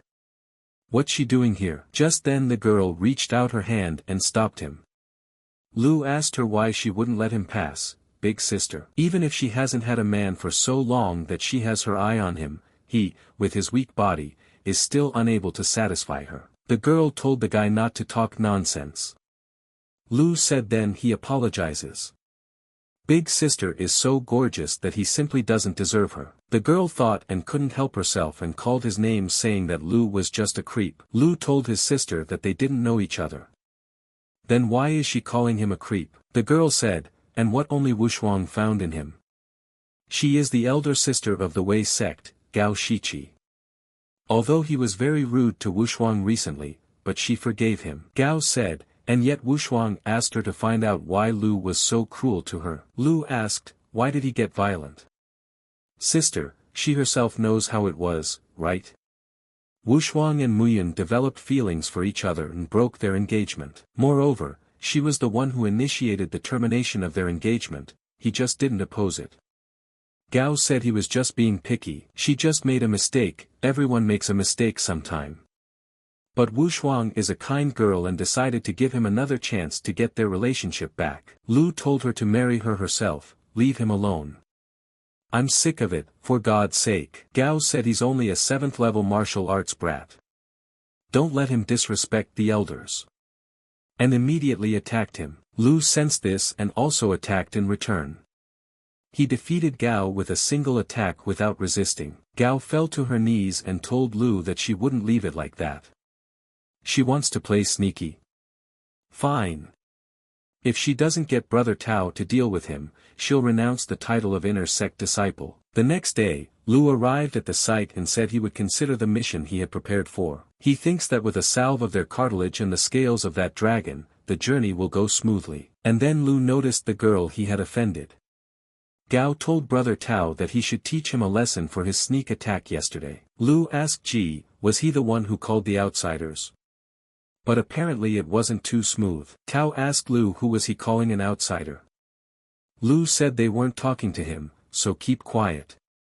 It's not nice to interrupt others. Tao said to Lu, didn't his mother teach him how to speak properly to elders? Then we'll have to beat his manners into him by force. And then Wushuang came in and said that it was fine, to Brother Tao, let him not make things even harder for him. He just resented her for leaving him for Mujuan Qiu. And then a carriage with Mujuan himself in it passed by them. Lu saw him and thought, what's this guy doing here? Wushuan told Brother Qiu that he shouldn't blame her. After all, because of his background, even the sect wouldn't be able to punish him too much. Mujuan said that he understood everything. He's even glad he took the punishment for her. At first, he really was angry, because he thought it over and realized he had nothing to blame her for. Especially since the figure with the pill was really his, said Mujuan. And when he saw Lu, he dropped her hands. Ji told Mujuan that any great plan can be ruined by the blowing of a breeze. Mujuan said he thought it was time for them to move on. The way to the abandoned burial mound is not a short one. Mujuan stopped Lu and told him that the wagon didn't have enough seats for all of them. Then the driver said he could ride next to him. Judging from Lu's clothes, he's a servant of one of the passengers. Even in the front of such an elite carriage, he was lucky to be in the front. 7 days later, they arrived at the abandoned mound. And began to explore the area. Wushuang said to Brother Qiu, can he already tell me why they came to such a creepy place? What is there that is so valuable here? Qiu said he had said before, he was looking for his father's 60th birthday present here. About a month ago, someone sold him information that there was a weeping ghost vine growing somewhere on this abandoned mound. And this vine has already grown a red fruit the size of his fist. He wants to give it to his father so that he can finally break through to the 9th level of the arts. Wushuang was surprised to hear about the weeping ghost vine. She said that he was incredibly lucky. Qiu said that, as expected from her Wushuang, she already knows everything herself. Gao asked, what kind of vine is this? Is it that valuable? Wushuang said she learned a bunch of different medicinal herbs and plants as a child when she was still studying in the capital. The fruit from the weeping ghost vine is used to create a divine awakening pill. Roughly speaking, on this vine, about every 100 years, a red fruit the size of your thumb grows. Though the fact that such a large fruit still hasn't been picked is rather strange. She thinks it's probably guarded by some monster. Lu realized that she was right, it would be very difficult to get such a treasure. The monster wasn't the only obstacle, and I'm sure they weren't the only ones with their eyes on the fruit. Muyun Qiu really isn't the smartest person in the universe. Even in his world, it's almost impossible to find such a fruit. Does he seriously think that they will get it so easily? It would be good though, because besides helping with cultivation, this fruit has another property. Restoring a person's cultivation. Ji told Lu to hurry up. He didn't forget the fruit of life, did he? When Chiu arrived at the place of the fruit, he saw a crowd of people standing against each other looking for the fruit. Mujuan didn't like that, and he said that the man was saying that he sold the information just to him. How come there are so many people here? Just then, the guys hissed and the guy told them to let go of their weapons. In a battle with a level 8 white demonic tiger, they would need all the help they could get. Besides, said the guy, they don't look like wimps. Judging by their clothes, said the boy, they are from the sect of the sun and moon god. The guy said his name is he is an inner disciple of the Zhangjian sect. Muyun said he was pleased to meet him. Mujuan asked, can he find out what they are doing here? He asked, who the hell is he? He wasn't talking to him. He said he's just a disciple of the outer sect. How dare he interfere with the conversation of the elders? Can't the sun and moon god sect teach their disciples manners? The guard said that he certainly understood that he was very proud of his status as a disciple of the inner sanctum, but that didn't mean he was allowed to speak like that. They're from the Mujuan family. And Mujuan Chiu is her young master. So he better advise them to apologize to him. The guy said it's the Mujuan family. Is he trying to show off for the Zhang sect? Then you should have chosen a more prestigious family. The guy told everyone to calm down. No need to waste time on idiots. It's getting late, so I'll run through tomorrow's strategy one more time and set up camp. The guy asked, what about them, from the Mujuan family? Then don't give them any trouble. This is an abandoned mound here for them, not Bailiang City. They may in their city, they have some credibility, but here nobody cares about them. He said okay, then let them come over here too. He quickly explained their plan to them and assigned some position to them. He said for them to still remember, the fruit of the weeping ghost vine of his, the rest they could take for themselves. The guard said that even if he doubled their treasures, they still wouldn't be as valuable as the fruit of the vine. They're the size of a fist. He said then he wouldn't include them in their plan. But they could take the fruits themselves if they dared to challenge their sect. Mujuan said that his servant had just overreacted a bit, he would punish him for it. They will proceed according to their plan. Said that the strength of a level 8 white demonic tiger was comparable to the level 9 divine level fighters from their sect. So if he sees someone not putting their best foot forward in battle or trying to steal the fruit, endangering his men, will die at his hands. Late at night, Lu thought he said he was a disciple of the Zhang inner sect, but judging from the arrangement of the tents, it was as if they were guarding him. Moreover, he is an excellent strategist and a ruthless leader. I'm sure he's no ordinary cultivator. Just then, Wu Shuang crept up from behind and asked Lu what he was thinking about. She said that this map is the approximate location of the fruits of life. She took it from Brother Chiu. But he better not ask him about this card, or he might dislike him even more. Though he had called him on this journey, it seemed to her that not at all with good intentions. Opening it up, he saw what really looked like a map of the location of the fruits of life. What was this woman up to again? Working on two fronts, he broke off their engagement, even knocked her out at that competition. Why the hell is she going after him now? Maybe she's going to get back at him. Wu Shuang said that she knows Lu hates her. There's a reason why, she betrayed him after all, but she's really trying to make it up to him. Does Lu think maybe they'll bury the hatchet and finally make peace? Lu says there's no need for that. Lu said that happiness and health to him and Mujuan, they are very suitable for each other. At that moment, Mujuan was watching them and heard everything. Mujuan told Wu Shuang not to stand in the cold, it was getting late, they better go to the tent. Wu Shuang cried and told Mujuan to go to the tent without her. Mujuan said Lu is a bastard, he won't live much longer. He'll finish him off tomorrow. At this moment, Gao was sitting in the tent and undressed to get ready for bed. She said that she hoped everything would go well tomorrow. The next morning, he said that here they were. In front of them was a group of mountain guards. As soon as they get within 100 meters of their territory, they will attack them. Okay, everyone line up according to their positions he gave them. He said to distract the guards so they could climb the ridge. After penetrating the ridge, there was a cave in front of him with a huge energy emanating from it. And a tiger appeared in front of them. The tiger roared and he told his men to attack him and not to expect anything else. But they were losing colossally and Mujuan told everyone to run away, they can't handle him. It's suicide. Ji also shouted for them to run if they wanted to live. Lu looked at everyone and said that this was his finest hour. Lu cut open the wolf skin and put it on himself. He decided he would take advantage of the chaos and make his own way to the ridge. Wushuang and Muyun ran away together and when she stopped, she asked, "Where is Lu?" Mujuan asked, "Isn't he with them?" Muyun punched Ji and said he was a jerk. He couldn't even keep track of one bastard. Gao stopped him and told Mujuan to stop. Is he trying to kill him? Especially since Lu could have been killed by one of the monsters. How would they know exactly what happened out there? Mujuan asked her, what does she mean? Gao said nothing of the sort, he would soon realize it himself. Reaching inside Lu said that it seems the battle with the white tiger didn't think of ending, so no one noticed him. Which means he'll get the fruit and leave those idiots out of it. Even in a previous life, he wouldn't have been able to refuse such an offer. Going deeper and deeper Lu saw a tree that was shining very brightly. He said it was really her. At the point of grabbing the fetus Lu stopped and said it can't be that simple. Nothing is ever that simple. That's right, for this fruit to be able to grow to this size for no reason. There's something else here. Lu saw that there was a stone on the ground and threw it into the water to check it out. A fish jumped out of the water and gobbled up this rock. Lu realized it was an electric stingray, extremely powerful electric shocks and freakishly strong gills, turning any spit of plain water into a weapon that pierces any armor. Even just the strength of a single blow was enough to rank them as a level 7 monster.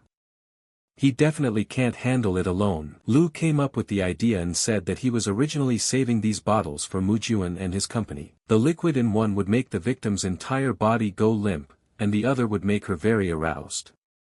Hopefully they'll work on the monster, too, and then Lu heard that it looked like they had tackled the tiger faster than he thought. Soon they'll get here too. The chances of going home empty-handed were getting higher and higher. Just then, on the path, he saw someone approaching, and then the guy said for all to see, "It's her. The weeping ghost vine. Come on, they've got to have her." Immediately they went to fetch the fruit. He stopped his men and told them to stand still. Going into the water from immediately struck with an electric shock, from which, in order for them to survive there was very little chance. One of the guys survived and was telling He to help him. He would definitely not be indebted to him. He couldn't stand it and ordered him killed, cutting the guy into pieces. He said, "What kind of jerk is that?" The kid asked He, "What is the plan of action, 7th Elder?" Lu heard this and couldn't understand. This kid is the 7th elder of the Zhang sect. He applied fire and said that he would lure the stingray out of the water, and let them use the heavenly nets. As soon as the stingray comes out of the water, it will attack him with a blood jade bracelet. Don't miss the moment to catch him in the net. Let them hold him for literally 10 breaths. Then he will have time to grab the fruit and they will retreat. His men got ready and used their nets. He didn't hesitate, and attacked into the water with his ring. The fish leapt into the air to grab He, and the boys just as quickly came up and grabbed him in the net. He touched the fruit and was already pleased. Suddenly, someone shouted, "To the 7th elder." Turning back he saw that all his men were dead and lying on the floor. But the stingray's soul was glowing and out in the open. He said, "It's unbelievable." It turns out that he had reached the 10th level and was going to break through. He thinks that he will let him break through after injuring his disciples. And then immediately attacked him. Clashing together with the stingray, he was surprised from her strength that she was able to fend off his attack. Lu saw that he was finished. No matter how strong he was, no one could survive a direct hit by a 10th level monster's attack. And then He changed her appearance. Lu was surprised that she was actually a girl. And a divine sea-level cultivator as well. He realized that she couldn't handle him. But she still managed to take the fetus, so she'd better get out of here as soon as possible. Running away she saw a young wolf. She thought, what the hell was a white wolf doing in electric stingray territory? She thought it looked like someone had decided to watch the fight from hiding, so she could feast on the spoils later. Lu said this was unforgivable and unleashed his puppet into the fray. to take the fetus away from her. Lu decided it was time to show himself, so he took off his wolf skin. He realized that he was the white-haired kid from the sun and moon god Sect. She believes he saw her almost kill his partner by herself. If we let him go now, he'll tell his cult. He decided that she needed to grow in strength some more and applied her magic. Lu said that he knew that for her age, her level was too high, which means her cultivation base is too unstable and is now forcefully forcing herself to use divine sea-level techniques. She's put too much weight on her body, which meant it was time for her to go to hell already. And immediately he attacked her. He said she didn't think that this cursed mission would be her last. Lu saw the stingray's soul attacking and said to he, block its attack. In that amount of time, he can only deliver 3 electric shocks. If this attack isn't blocked now, they'll both be dead. He drew her weapon and stood in front of the stingray. Lu decided he would back her up and stood behind her. He fell from his taka and grabbing the nets, threw it right into the stingray and managed to immobilize it. At that moment, Lu used 2 powers, his own and the puppet's. But she couldn't kill him. Lu saw that it wouldn't work that way. Scat's skin was too thick, he was almost completely blocking all attacks. And he'll be able to attack with electricity again soon enough. If they keep fighting him for sure they'll die, so it's better to retreat. The stingray managed to get out of the net, and immediately attacked the boys. Lu saw them flying straight at him and realized he couldn't dodge. There was an explosion from such a powerful attack, and Lu survived and said that it was a good thing he remembered to take his evil dragon scales with him, or he would have died. Looking at the stingray he didn't understand and thought, why did it suddenly die? His attack had ricocheted right back at him. He was also left alive and couldn't understand what was happening to her. Her body, it's like it's on fire. She's on fire. Lu realized that very soon, the medicine would take full effect. Calm down, he needed to calm down, and he mustn't betray Salin. And then he remembered that he had to recite mantras to calm down. And immediately he started reciting it to himself. He realized that she shouldn't go out like this. The guys outside were definitely not the most conscientious people in the world. And then she said, well, I guess he's not so bad after all, and she looked at Lu. She walked over to Lu and told him to let him know it was just for today.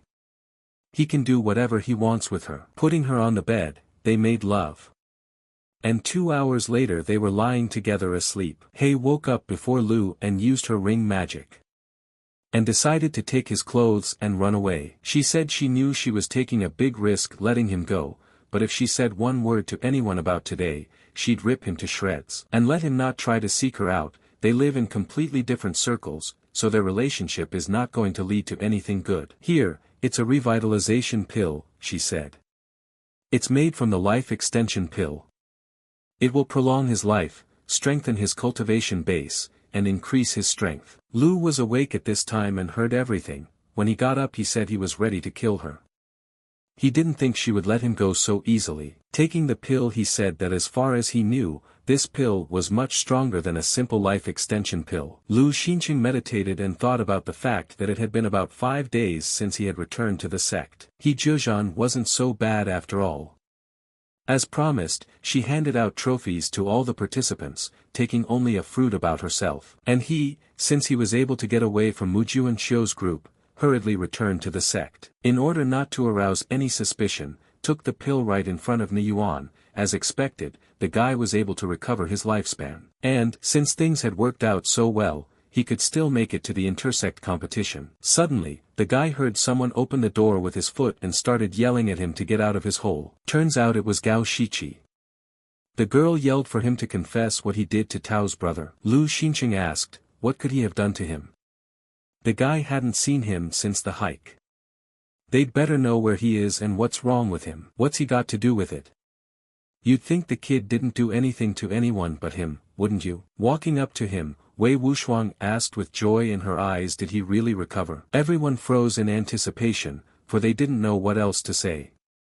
The boy smiled and replied that at least someone had noticed. Ji Ming, seeing that the guy was approaching, shouted at him to stay away from him. Lu Xinqing didn't think for a long time. Getting as close to him as possible, he struck a powerful blow. After the blow was thrown, the guy stepped aside and said it was easier than he might have originally thought. Gao Shichi shouted that she didn't expect the killing of the Sect brothers. Once the Sect finds out about it, he's dead. Grabbing the girl, Wei Wuxiang shouted that she would detain her, let the guy they don't think and just run. He asked her to shut her mouth. Then he asked her how many times he could tell her that there was absolutely nothing between them. Even that damn engagement was her idea, and it was her idea to break it off. Right now, they have absolutely nothing in common.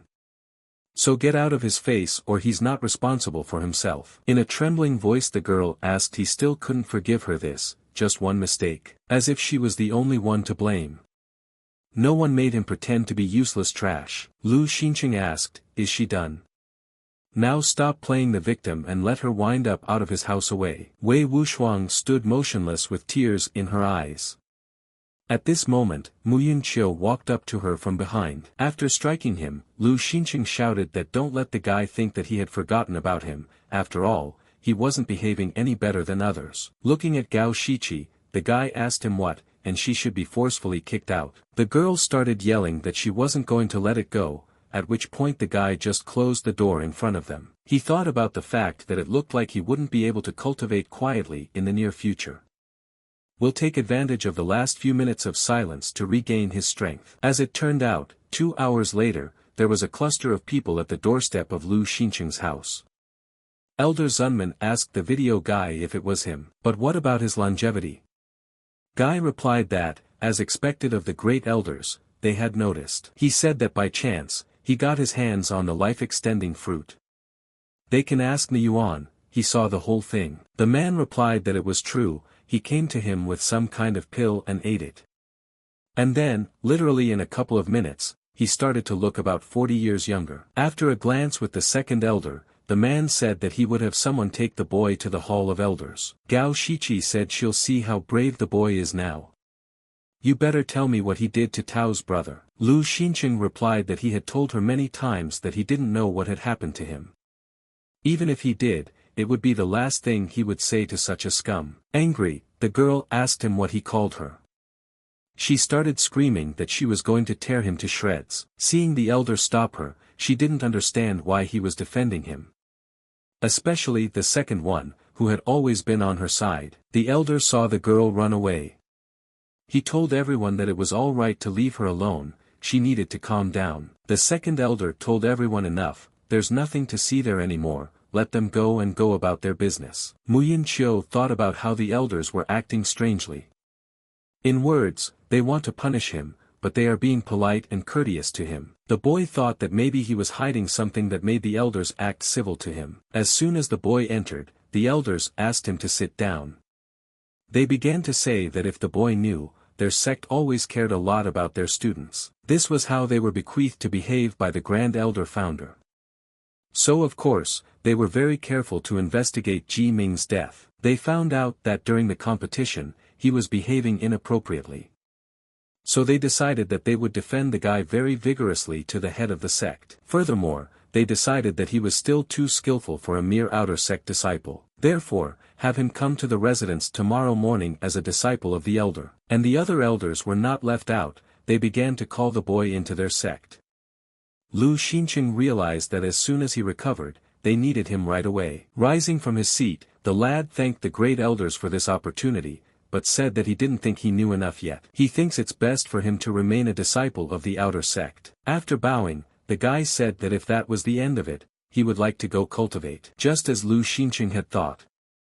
From the looks of it, they did have a change of heart, but none of them stuttered about tomorrow's competition. Which means they don't want to take him seriously either.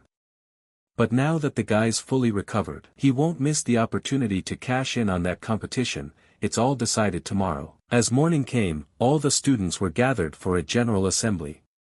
One of the boys shouted for them to look, they were coming. Looking at the crowd of people, Lu Xinqing was attracted to one of the guys. He realized that his inner energy was pouring out. The guy knew he was strong, Lu Xinqing was no match for him. If he fights him, he'll have to use secret techniques. As soon as a girl walked past him, he wondered if it was her. Ni Yuan talked about the guy next to her. This is clearly the perfect match for her, the genius sect disciple, Li Yuzhang. The guy doesn't argue, He's strong, but there's no losing to him in the flames of genius. The girl said that this trio she trained personally, so she asks them, feel free to test them. One of the girls introduced herself and said her name was Lu Yi, an 8th level martial artist. She uses a hammer in combat. Na Yuan also introduced himself. The guy said he was a level 9 martial artist, using daggers in battle. The elder asked the boy not to overdo it, because he was fighting a lady. If he left scars on her, no one would marry her. The girl said she'd heard of him, the former head of a gang of thugs. He asked her what. Did it scare her so much that she decided to turn herself in? If she's heard of him, she's heard of his ruthlessness.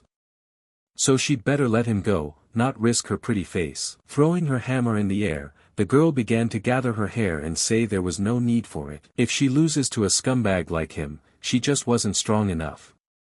She'll have no one to blame for that. Na Yuan decided to attack first.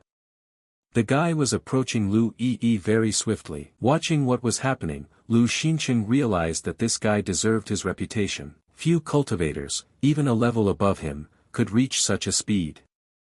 Na Yuan shouted that she had one last chance to surrender. As soon as the girl lifted her hammer off the ground, she swung around and delivered a mighty blow to the ground. From the impact, stone shards started flying straight at the boy. Thanks to his daggers, he was able to fight back. Na Yuan realized that her punch was too strong.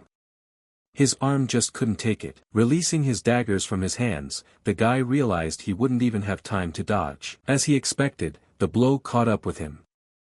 After being wounded, he fell motionless to the ground. Bowing before the elders, the girl said that it seems this round is now up to her. Li Yuzhan clicked that the first match was over, the score 1-0 in favor of Zhang Jian's sect. The second match was Wei Wuxuang's confrontation against a girl named He Zolin. The girl introduced herself, saying that she was a level 9 martial artist. Suddenly, someone told her that enough is enough, let her accept defeat because she can't win. Bowing, He Zolin that good, she understood and surrendered. The announcer then shouted that Wei Wuxuang was winning the second match. Watching what was happening, the elder couldn't have imagined that each of Yao Changchang's 3 disciples had their own aces up their sleeves. The last match had started. Standing in front of the girl, Muyun Qiu realized that she seemed to have a charm technique. Introduced, she said her name was Sun Mei, she was a level 9 martial artist, her weapon of choice was the charm technique. Watching what was happening, Wei Wuxuang realized that he had quickly fallen under her spell, and what did the girl only found in him? Looking at Lu Xincheng, disappointment flashed through her mind, had she waited even a little longer. The guy thought about the fact that that girl was very good at charm techniques, it was simply amazing after all. The elder realized that Muyun Qiu was no match for her, but if he lost the match so quickly, everyone who not only lost face, but also lost in the competition. Suddenly, the elder rose from his seat and shouted, why the hell did the guy enter the arena? Wasn't he told that the participant in the third match had been replaced long ago? Everyone was surprised. After all, Muyun Qiu was the last of the 3 dragons of the outer sect, who could replace him? Pointing his finger at Lu Xincheng, the elder asked why he had become stiff. Let the boy get into the ring right away. Muyun Qiu realized that he was right. Even though the guy had finished off Ji Ming, the elders had not only let him live, but also allowed him to fight in such an important competition. The guy started saying that he had completely forgotten about it, let brother Xinchen get in the ring. He'll finally get to see this scumbag in action. Lu Xincheng thought that he was a nasty old man, and now he wanted to make him fight, he had no shame at all. As he got in the ring, the guy apologized for the hiccup, he said the girl would have to fight him. Yao Changchang recognized him, she thought about the fact that she was with him back then. Had he been so attractive before? Watching them, the elder realized that they seemed to have something in common. If she lured him, with his talent, into her sect, they would be finished. He started yelling at the kid not to even think about losing. If he won, he would make him their sect representative for the next competition. Suddenly, the 7th elder ordered Sun Mei to admit defeat. The girl immediately started asking to be given one chance, she wouldn't lose to anyone.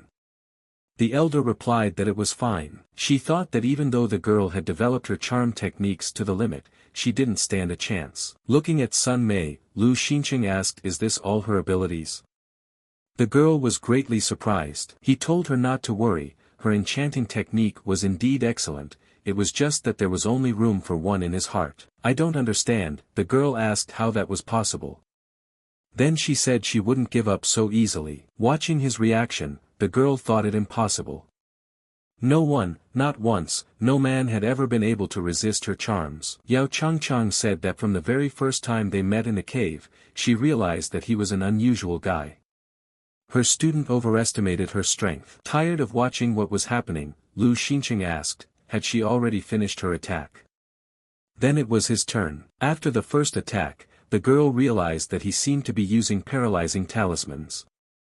If she got caught under at least one of them, she would stop moving for a couple of seconds and lose for sure. She needed to get as close to him as possible, but she was already putting herself out there to at least avoid getting hit by his attack. The girl felt someone behind her poke her in the back.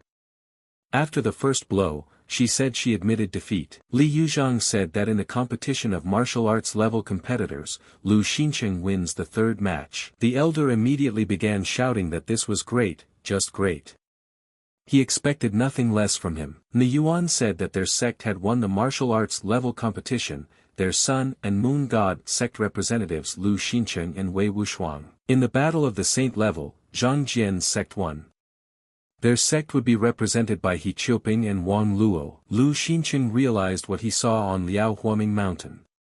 He is very strong, there's a reason he became the personal disciple of the first elder. Yao Changchang told the guy that it seems the first elder is afraid that she will poach him into her sect. The guy replied that he was rather afraid he wouldn't be able to use it. When he only had a couple years to live. The only reason they accepted him into the sect was the threat that he would run away to another sect and be cured. But now he's cured, he can use them. The girl replied that even so, but it would still have an impact, her sect would not accept him. He himself realizes that it will end badly for their relationship. Lu Xincheng said there's no relationship between them. Everything that happened in that cave was an accident, and if she agrees to just forget about it, then he won't feel guilty anymore. And don't let it be misunderstood, he didn't come to the competition for her. The guy had even prepared a plan to avoid getting into fights so he wouldn't have to face her. The boy even made a plan to avoid the fight so he wouldn't have to face her. She asked to take his jade bracelet, a great thing. With the help of that fruit, the girl finally advanced to the Holy Sea level. Let him take it and consider it compensation.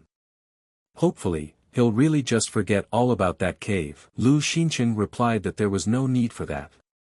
She hadn't done anything wrong to compensate him for it. Tossing the bracelet into the guy's hands, the girl replied that she hoped so, but it belonged to him now. And let him remember, the Holy Hall is radically different from their sect. There are a lot more powerful experts out there. If you go there without weapons or protection, you won't last a single match. As he approached his house, the boy saw the first elder there. He immediately asked what the boy was talking about alone with the seventh elder. Lu Xincheng replied that it was nothing special, she just said she liked him and gave him a jade bracelet. The elder immediately asked why she would give him such an expensive gift. He replied that he didn't know, maybe she was trying to placate him to lure him to her sect. He shouted for the boy not to tell him that he had decided to defect to them. Lu Xincheng is a disciple of the Sun and Moon God sect. The boy replied that he didn't want the elder to worry, he hadn't decided anything yet, but that was for now. Until they gave him something so valuable, he would stay here. The elder immediately said he had a present for the boy. Let him see, it's blue rain. Even more valuable than that bracelet. He feels like fate brought them together. The guy even helped him keep his sect's pride today. In gratitude, he gives him this bow. Lu Xincheng thanked the first elder for such a valuable gift. The guy realized that in his past life, he had a lot of these artifacts, he didn't know where to put them. But in this body, he had only reached level 7 in martial arts so far, so getting as many as 2 at once was just a fairy tale for him. In the morning, the boy heard someone knocking. When he opened the door, he saw Brother Liao in front of him. He told him to gather, all the disciples who won yesterday are gathering at the foot of the mountain. The boy was the only one who hadn't shown up yet, so they sent for him. Brother Liao said he heard that he met with the 7th elder yesterday. After the competition, she didn't even look at him, but she wanted to meet him alone. Just as Lu Xincheng thought, he had come there to inquire about Yao Changchang. This guy was used to being respected by all the disciples in the sect, so he decided to ask directly. See that he is silent, the guy shouted, asking him a question. Lu Xincheng asked, wasn't he taught that to ask a person, you have to behave politely? They're not related, not even buddies, so he doesn't have to answer his question. Or did you really get jealous of the seventh elder with Lu Xincheng? You could see from the guy's face that he was very angry. Calling him a brat, Brother Liao decided to immediately attack the guy. Once their fists clenched, the guy said that he had long since reached the 9th level of body hardening, and he's just a disciple of an outside sect, he thinks he can handle him. Suddenly, the guy felt a hell of a pain in his arm. As it turned out, his whole arm was broken. Lu Xincheng told the guy that let him not think, since he is a disciple of the inner sect, he is untouchable. The guy promised that next time, one broken arm he's not done. Observed from the outside, the guys realized that Lu Xincheng, a disciple of the outer sect, had manhandled Liao Huoming at the 9th holy level. Li Yuzhang asked the guy how did Lu Xincheng injure him. He's only at the 7th level of body hardening, did the guy even defend himself? Guy asked what they were gonna do with him now. He said he would go to the first elder, he would find a replacement for him. Liao Huoming asked him not to do that. Don't worry, he's only got a couple broken bones. The guy's got a good supply of medicine, they've been traveling for over 2 weeks, he'll recover in time. Besides, he doesn't want to let Lu Xincheng go on the trip with Chang Chang. Li Yuzhang replies that jealousy is no reason to put their team in danger. The guy yelled that it wasn't just jealousy, it was a battle for the girl's heart. She had already chosen him once, and he would not let it happen again. Once Chang Chan approached them, the girl said that if everyone was in place, they could move out. The trip to the Holy Hall took 15 days, during which time the guy was able to work his way up to the 8th level of body hardening. Yao Changchang said it's still 4 hours before the rules of the competition are announced. In the meantime, they will go and report their arrival, and the guys can have fun. Van Lo suggested the guys watch other people's matches while they wait. She thinks it wouldn't be a waste. Wei Wuxuang standing next to Lu Xincheng asked did he notice anything strange. It was as if that monk had lost the fight on purpose. Just let him see for himself, that guy with the ball, it's like he craves attention and therefore risks his life too much in a simple sparring match. One of the guys asked if the guys had heard, that brat with only a level 9 body hardening is trying to assess Zhao Tao's fighting style. Wei Wuxuang started shouting that she was a disciple of the Sun and Moon God sect, who said you can't grade the fights of someone with a more advanced cultivation. They immediately started laughing at the name of their sect. One of them said that they must have no one there at all, if they accept such scum. After hearing everything said, Liao Huoming asked who there dared to say nasty things about his clan. Zhao Tao replied that he was the one who dared, then asked the guy did he have any objections. Seeing Brother Liao preparing to be the first to launch an attack, the girl began to shout that they would believe in him, he could do it. Pulling forward his sword, the man thought he could strike with it, but the guy thanks to his powerful fist bent it. Zhao Tao did not expect such a powerful punch. As soon as his fist touched the ball, he was pushed back a few meters by a powerful shockwave. As he rose to his feet, the man didn't understand where this kid had come from. He was in the top 20 of his level, and if he lost to the scum of the backwoods, he'd be laughed at. After standing for a bit and regaining his senses, he drew his sword and immediately began trying to strike with it. The people standing outside the arena didn't understand who this guy was. How could he crowd Zhao Tao? Zi Qin shouted to Brother Tao to look more closely, the guy is only using one hand after all. Lu Xincheng thought it was right, he only fights with his left hand because his right hand had not fully healed yet. Seeing this, Zhao Tao began to attack his left arm again and again. Liao Huoming dodged as fast as he could. Zhao Tao saw that the guy was focused on not hurting his hand. Taking advantage of the moment, he kicked him with his foot. The guys were screaming at him to keep him down, let him show them where their sect belonged. Suddenly, Lu Xincheng appeared in the arena.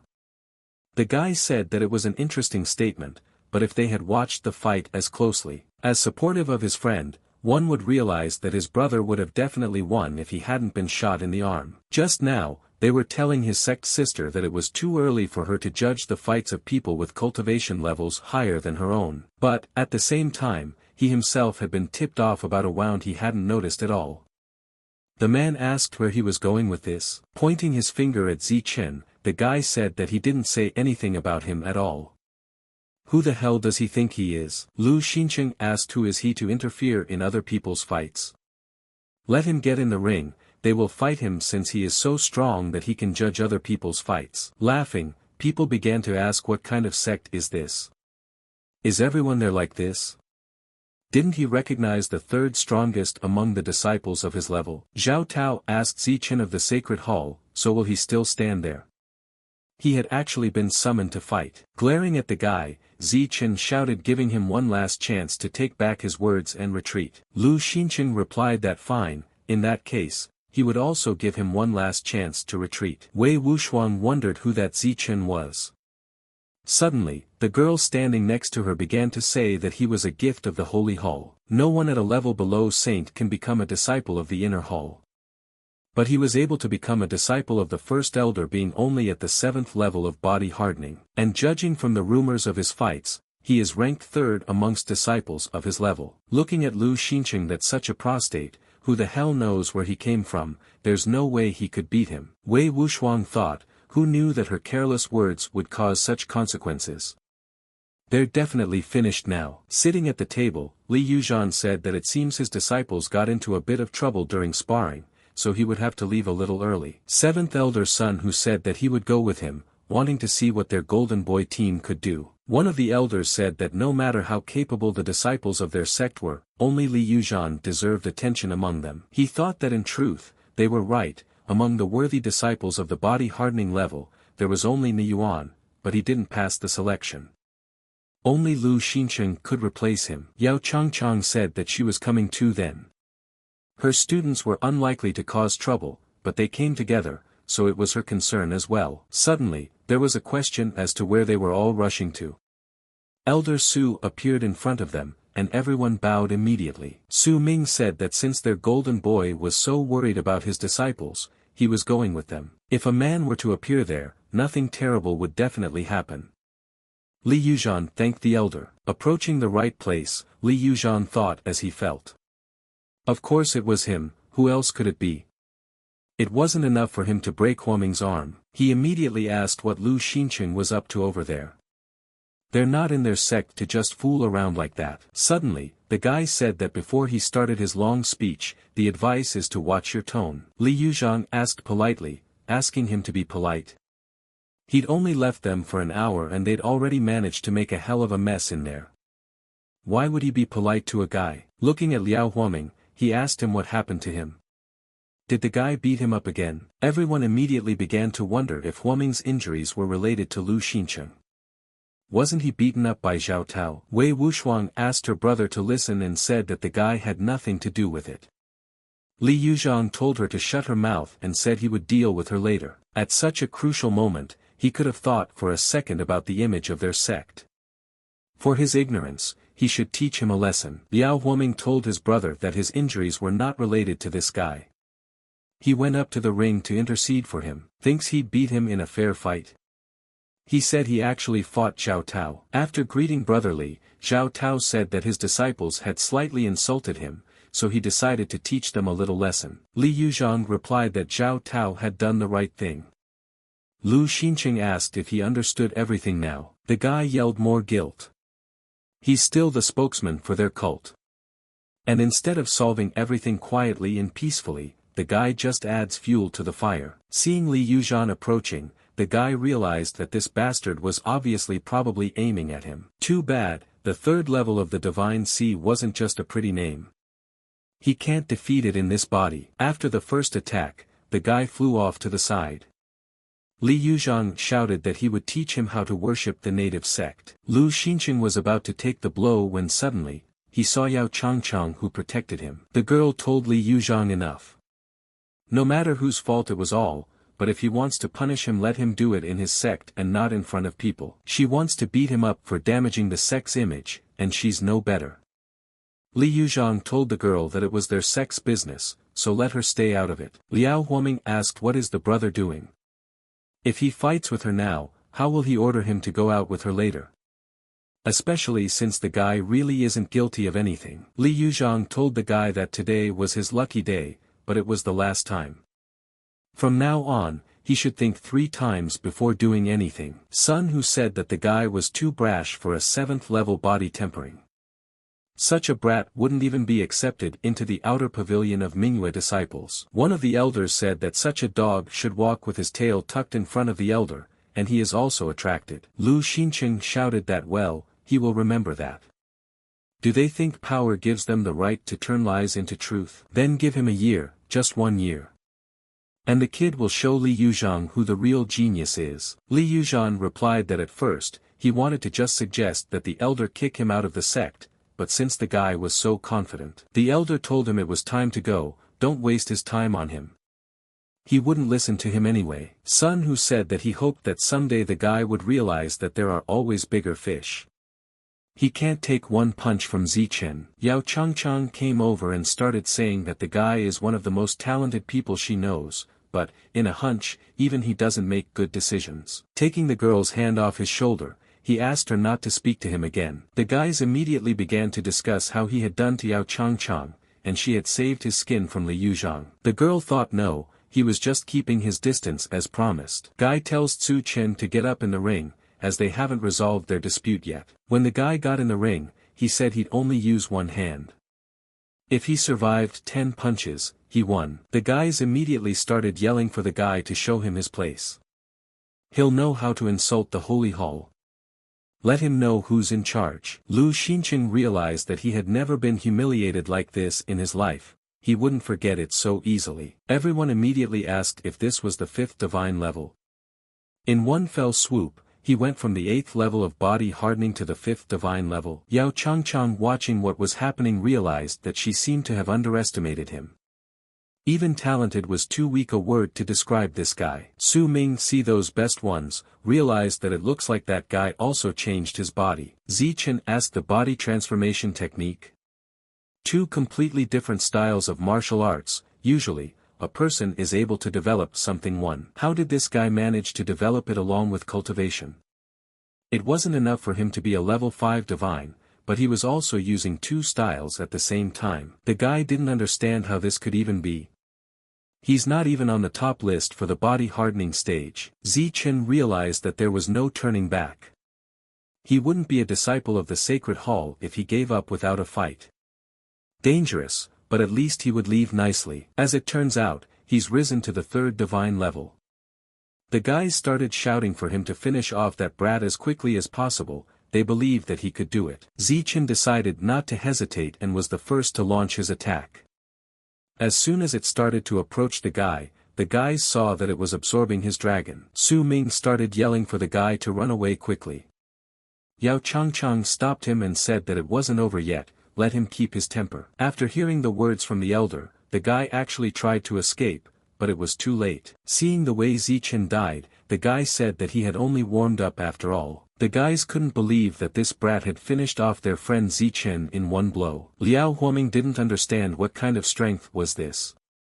He thought that he had only lost to him because he didn't take the fight seriously. Li Yuzhan thought to himself, he's only at the 8th level of body hardening, but his skills are terrifying. Just as Li Yuzhang headed to attack the guy again, Yao Changchang appeared in front of him again. The guy started yelling about how this was the 2nd time the girl was blocking his path, it was too much. She said he should look at himself first.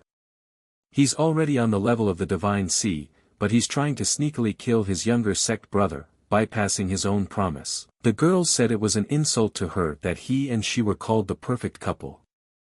She told him to get out. Lu Xincheng thought that again she is over her point acting like she hates him so he doesn't try to develop their relationship. But every time he's in danger, she's there to save his skin.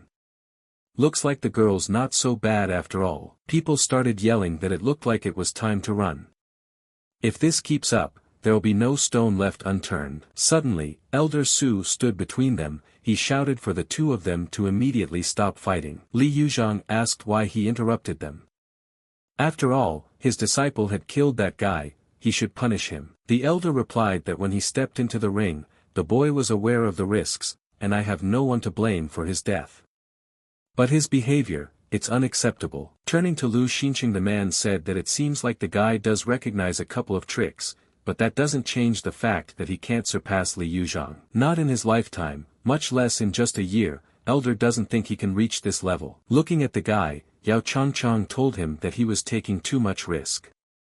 He knows he can't handle Li Yuzhang. Especially since he's going to be the head of their sect. She still suggests he come with her. No one in her sect will lay a finger on him. Let him realize that skills are not the most important indicator of strength. Lu Xincheng asked why would he go along with her. There was absolutely nothing tying them together. Why would she continue to protect him? Moreover, the guy doesn't think that living with Li Yuzhang is worse than entrusting his life to a woman.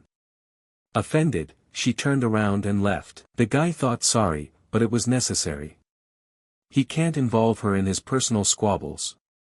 If he ran away from the fight he'd never be able to call himself a real man. Turning to one of the guys, he asked if he knew where to look at the top student's chart. Pointing his finger, the guy said there, straight ahead all the time.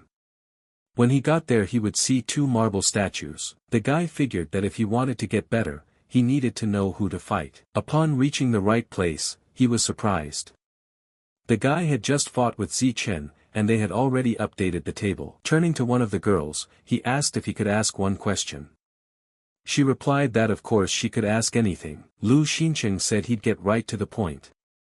He asked where he could find the guy who's ranked number 1. He wants to challenge him to a fight. The girl asked does he really want to fight Xiaofan. The guy realizes that there are hundreds of different body hardening level cultivators in Tianfu, right? She told him he's the best among all the others. The guy's only level 8, and she still wants to fight him. The girl told me that those 3 sitting there, they're keeping an updated list of the best. If he wants to challenge someone to a fight, he should go to them. They'll contact his opponent as soon as possible. In a couple days, when everyone already knows about it, the fight will take place. But she's afraid he might not accept his challenge. Lu Xincheng thanked her for her explanation, but he doesn't think he'll have a problem with it. The guys were indignant and said it was some kind of mistake. They asked who Lu Xincheng was and why he was taking Zichen's place. The man replied that he wasn't sure what exactly had happened. They are just following the orders of the elder. Please let everyone calm down. Nailan Xiaofeng said that no, that wouldn't do. Let them send him a challenge from him. The guys started shouting that let his brother let him taste the strength of the first in the top list. He said that the table reflects not only the places, but also their honor, testifies to their abilities. He can't let some scoundrel get second place in the table. The man replied that he understood his anger, but the guy still had to accept his challenge. Lu Xincheng thought he seemed to have made a lot of noise. Suddenly, the girl asked if the guy who killed Zichen wasn't Lu Xincheng. She saw the whole thing, 1 punch and that was it, just bones. One of the guys yelled out that there was no man at body hardening level that could defeat him in just 1 punch. The girl replied that she'd have to believe it. The elder was there and saw everything. That guy was using some secret technique. Even though he was only at the 8th level of body hardening, he had the strength of a 5th divine level. The guy wondered secret technique. I wonder if it really can raise the level that much. It's just a treasure. Nailan Xiaofan said it's a mascara elixir. When used, it doubles the amount of qi absorbed from the air for 2 days. Tell him to tell that guy that if he can beat him, he gets the elixir, but if he loses, he can show him his secret technique. Everyone immediately started placing bets on giving something if the guy dared to come. They offered gold, 100-year-old ginseng and crystals. The guy thought that with his great memory, if the man showed him his technique, he would definitely be able to copy it. And when he can fully master it, he'll just get rid of that guy. The man said they would send him a message, but whether or not to come would be his decision. As suddenly, a voice came from the crowd so they don't bother, he accepts the challenge. Lu Xincheng thought that he couldn't even believe it, he could fight, and he could get a lot of valuables. The guy asked if he showed up, would he accept his terms? Lu Xincheng replied that of course, why not? The elder said that as they all already knew, the Holy Hall was going to choose the most talented disciples to go to Tingyu Pavilion, all to represent the eastern part of the Tianfu continent there. Suddenly, Su Ming heard a notification sound. Taking out his device, the elder asked what else was this matter. Nailan Xiaofeng challenged Lu Xincheng to a fight. As suddenly, the elder said that it was right, Nailan Xiaofeng would teach that guy a very good lesson. Yao Changchang ordered one of the girls to go to the match venue. if the guy was in danger let her help him. He went on to say that especially for the upcoming competition, they have prepared prizes for the winners. Suddenly, the elder heard the alert sound again. As he looked at it, his face changed dramatically. He said, "Is Nalan Xiaofeng dead?" The guy thought about the fact that against Zichen, he had only used 70% of his strength. But against Xiaofeng, he decided to put in a little more effort and used 90%. Apparently, the guy overestimated him a bit. He didn't last even 2 minutes. Walking over to the table where all the items the people had brought were lying, the guy asked if he could take everything there. Sun Hu walked up to the guy and grabbed his belongings, then asked where Xiaofeng was. Pushing his hand away, Lu Xincheng replied that he was dead.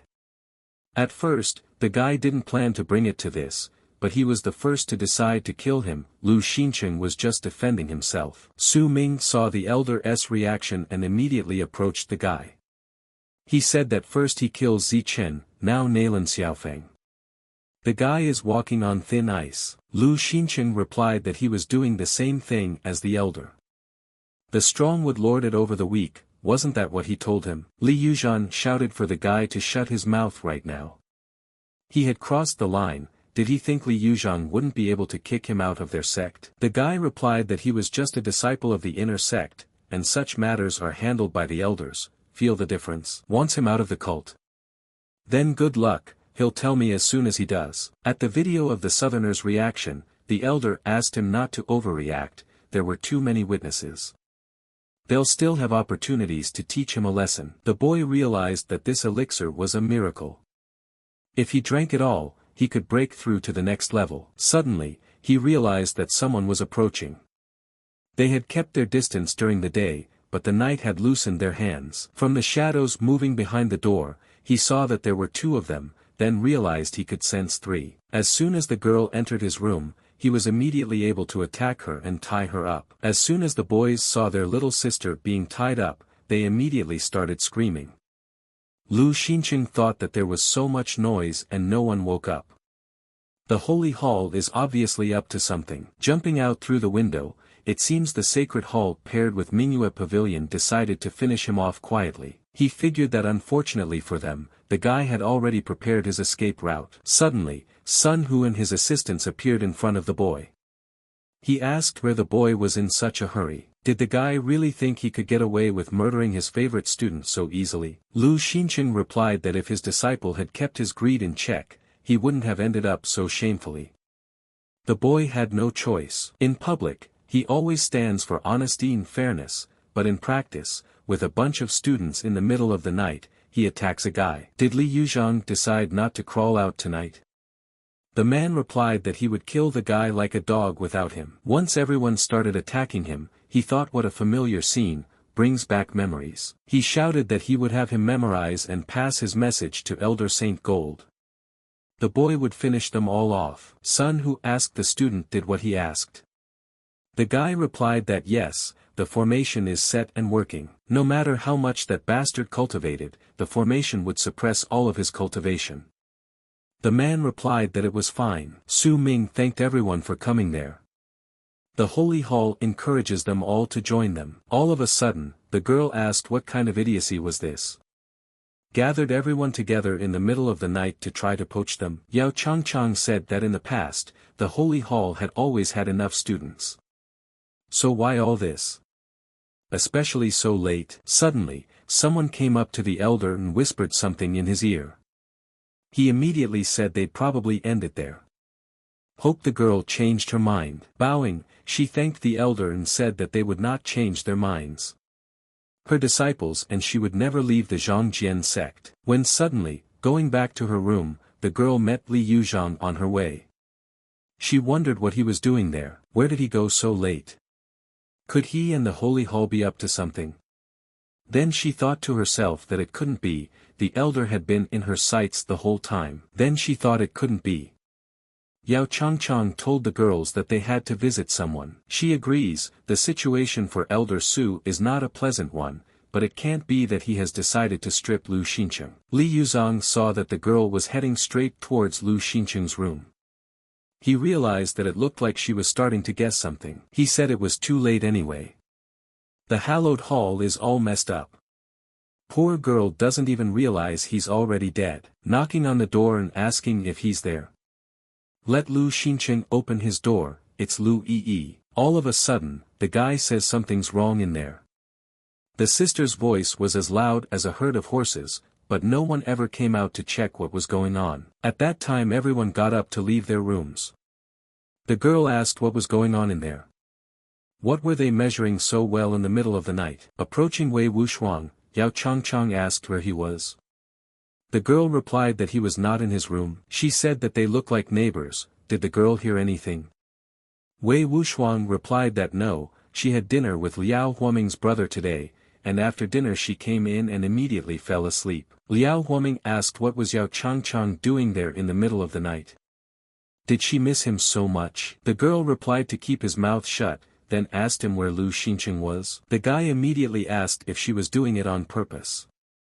She knows how he feels about her, but she keeps talking to him about that guy anyway. The girl asks what's wrong with him. It's not her place to tell him he's still representing their damn cult. Now, the guy's gone, and he's still pushing his line. Liao Huaming shouted that enough was enough. He's been buttering her up for so many years, trying to be the best for so many years. But the guy apparently isn't as good as that damn Xincheng. That's why people started spreading rumors about them. Everyone is talking about what they do in private.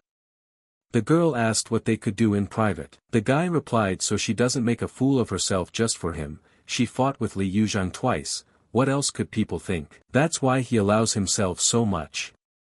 Because he got into bed with Yao Changchang, the 7th oldest sect. So she protects him without sparing herself. One of the guys said that indeed, he was so much of a show-off that he would surpass Li Yuzhang, and he himself could only rely on a woman. Striking a blow, the girl asked them what did they care what was between them. They should take better care of their relationship. One look at their faces was enough to realize what was going on there. They all look so brave and strong, but as soon as they see someone stronger than themselves, they immediately start to coward and use dirty tricks. Yao Changchang said that her sect will not participate in this circus.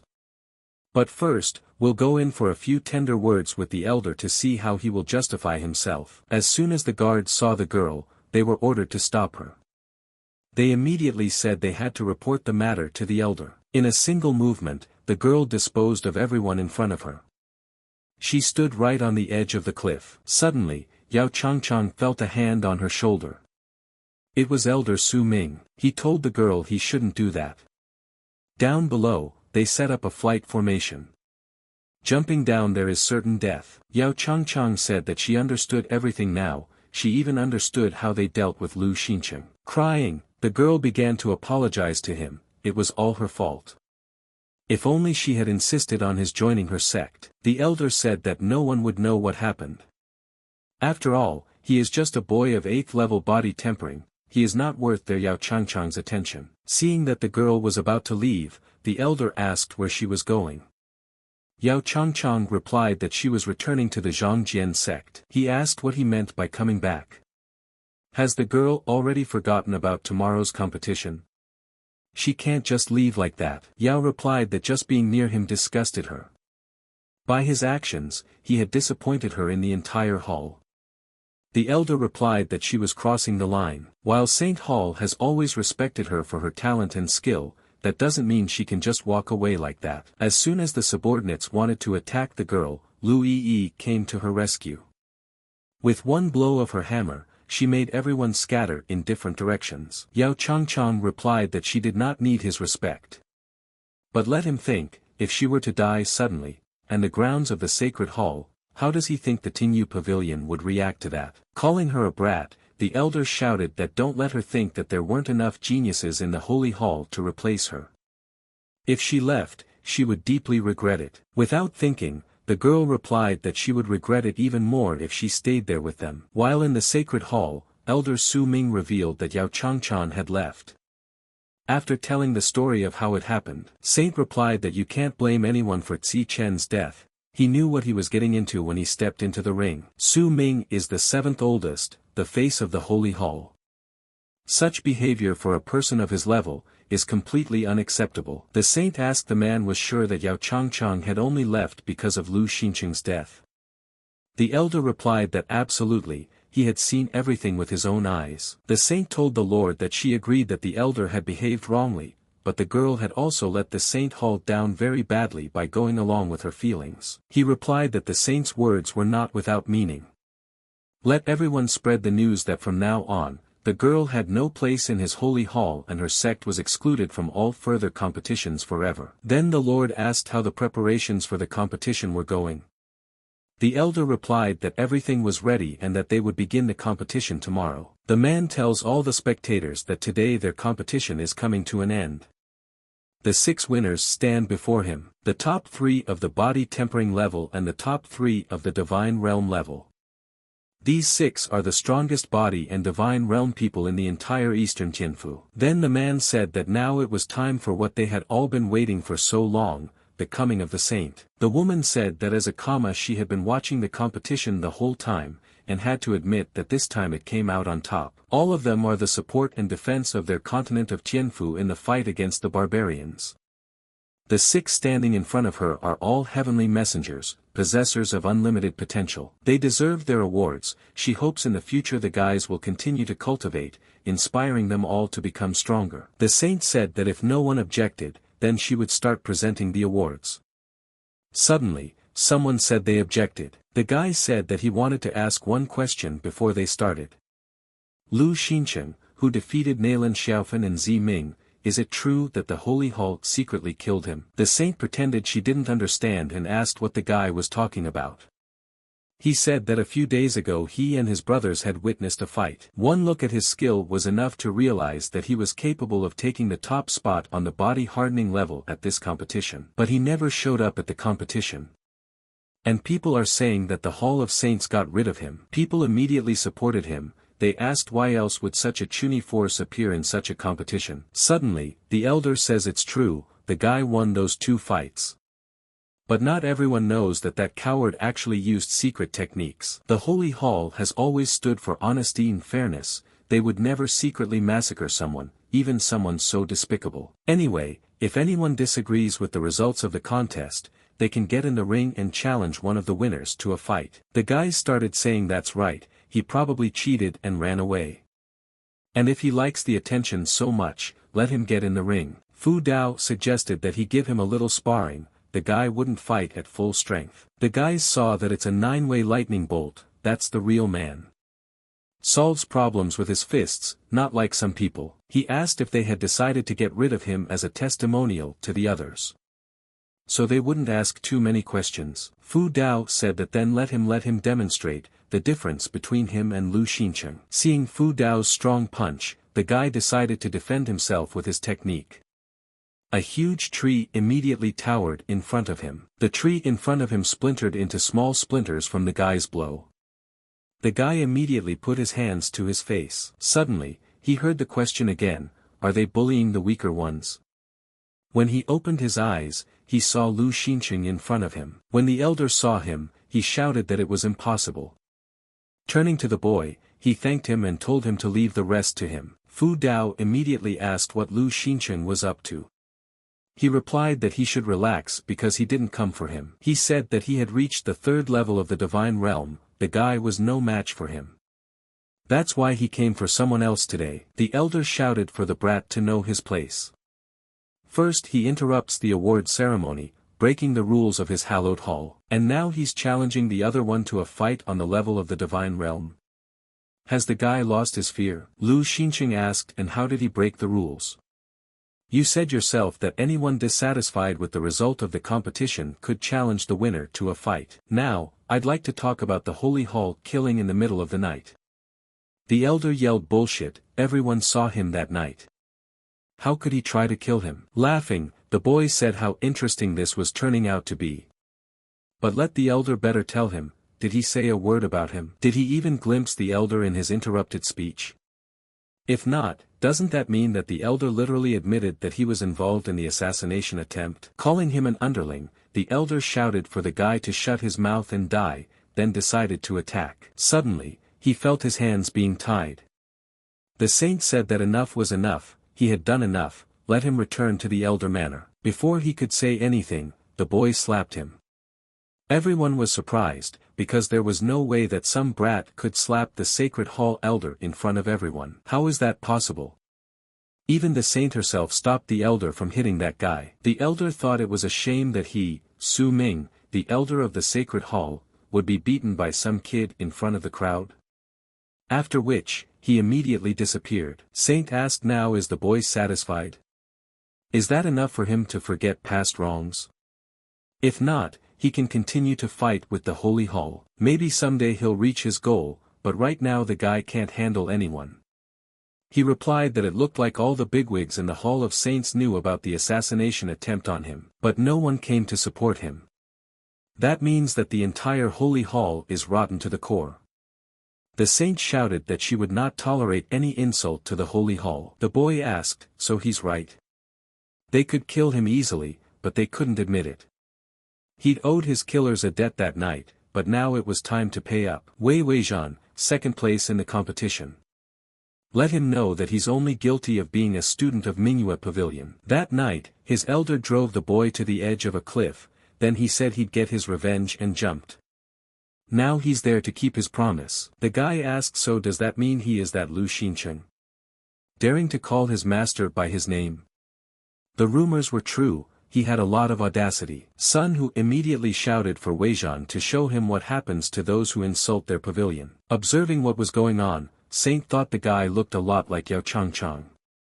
Only thinking about himself and constantly forgetting where they belong. She said she was warning him for the last time, the guy was no match for him.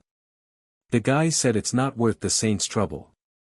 He never takes it back. The guys said that with the elemental ring of 9 different elements, he had already come close to the divine sea realm. Lu Xincheng has a rank 1 ring with only 3 elements.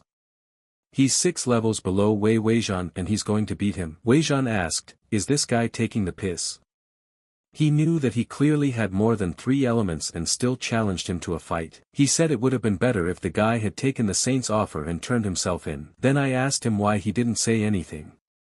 Did he swallow his tongue out of fear? As soon as Wei Weijian began to develop his attack, he shouted that since the guy was silent, he would die silently. The elder said it's a falling star. A rank 2 attack, the guy doesn't have a chance of withstanding such an attack. After the big explosion, the guy said he was really weak. Didn't even try to block the attack. When the fire goes out, have someone call a doctor. Turning to Saint, he said that she could continue the award ceremony in peace. St said she hopes everyone there made sure Saint Hall was honest. No sooner had she finished her speech than suddenly everyone heard the question, and is that all he can do? Lu Xincheng stood motionless, and the guy didn't even manage to set his clothes on fire. Suddenly, a huge dragon appeared behind his back. Everyone present realized that it was time to run away. Directing all her strength towards the guy, Saint tried any means to stop him. Wei Weijian didn't understand how this was possible. There wasn't a scratch on him even after a direct hit from a shooting star. It's one of his best techniques after all. The guy didn't understand why his opponent was still standing then. Lu Xincheng asked if he had given up. The elder replied for the disciple to put aside his doubts. He was just trying to intimidate him. The elder told his disciple that he was a 9th level divine realm practitioner. The guy doesn't dare to lose to such a brat. Lu Xincheng asked, does this disciple know that his master is a cold-blooded brutal killer? Wei Weijian shouted during the attack to shut his mouth. No one is allowed to insult his master. The spectators of the fight realized that he was using 2 different elemental attacks at the same time. This is definitely a true genius. Suddenly, all the guys saw that something strange had appeared. The dragon was pointing straight at Wei Weijian. They realized that it was a water dragon, but they couldn't believe that Lu Xincheng had summoned it. The guy said what he felt, Weijian is holding back. Even a direct hit from such an attack won't kill the opponent, he respects him for that. But his master conspired with the Holy Hall to kill an innocent man. Is he sure he's following that man? The guy shouted that he'd stop talking nonsense. His master is the elder of the pavilion. He taught him everything the boy knows. Their relationship can't be destroyed by mere words. Lu Xincheng asked, meaning so. Then have him tell him if he knows where his adored master was the night before the competition started.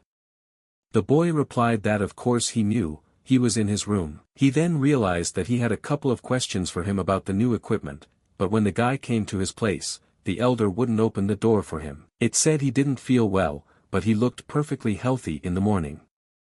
Did the master really do it? Before he could even finish speaking, he suddenly received a strong blow from the master. The guy immediately fell to the ground after the blow. The elder asked, what kind of foolish apprentice is this? Daring to suspect a master in front of people, Lu Xinchen clenched his fists in anger.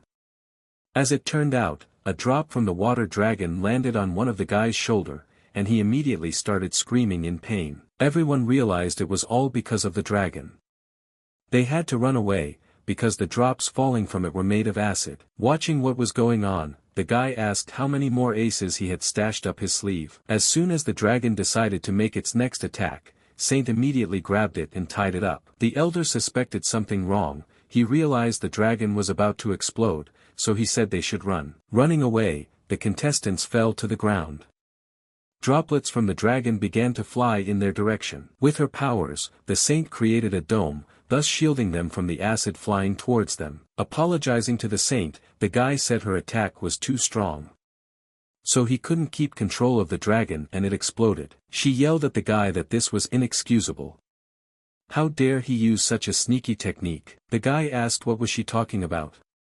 Wei Weijian had been injured by his own teacher, and Lu Xingchen was just trying to cancel his technique. Who knew she would suddenly attack his dragon?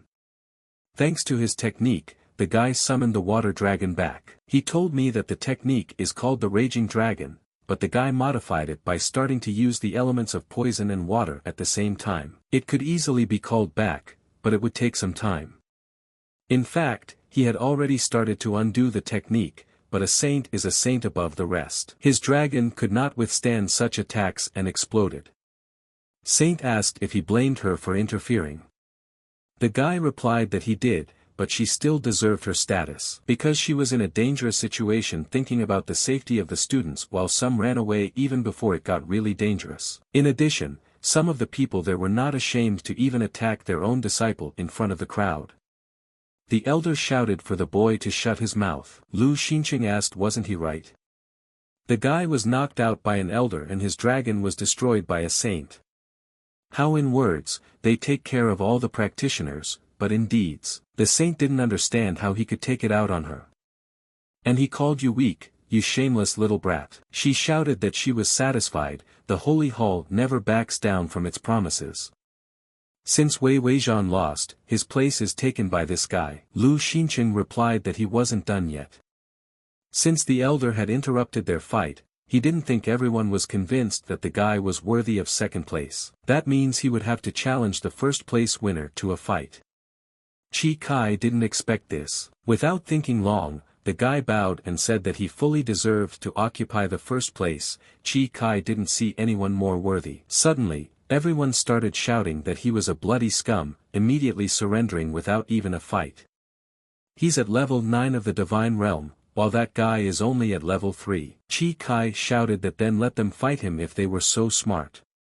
Who could handle his damn dragon? It's always important to remember your place.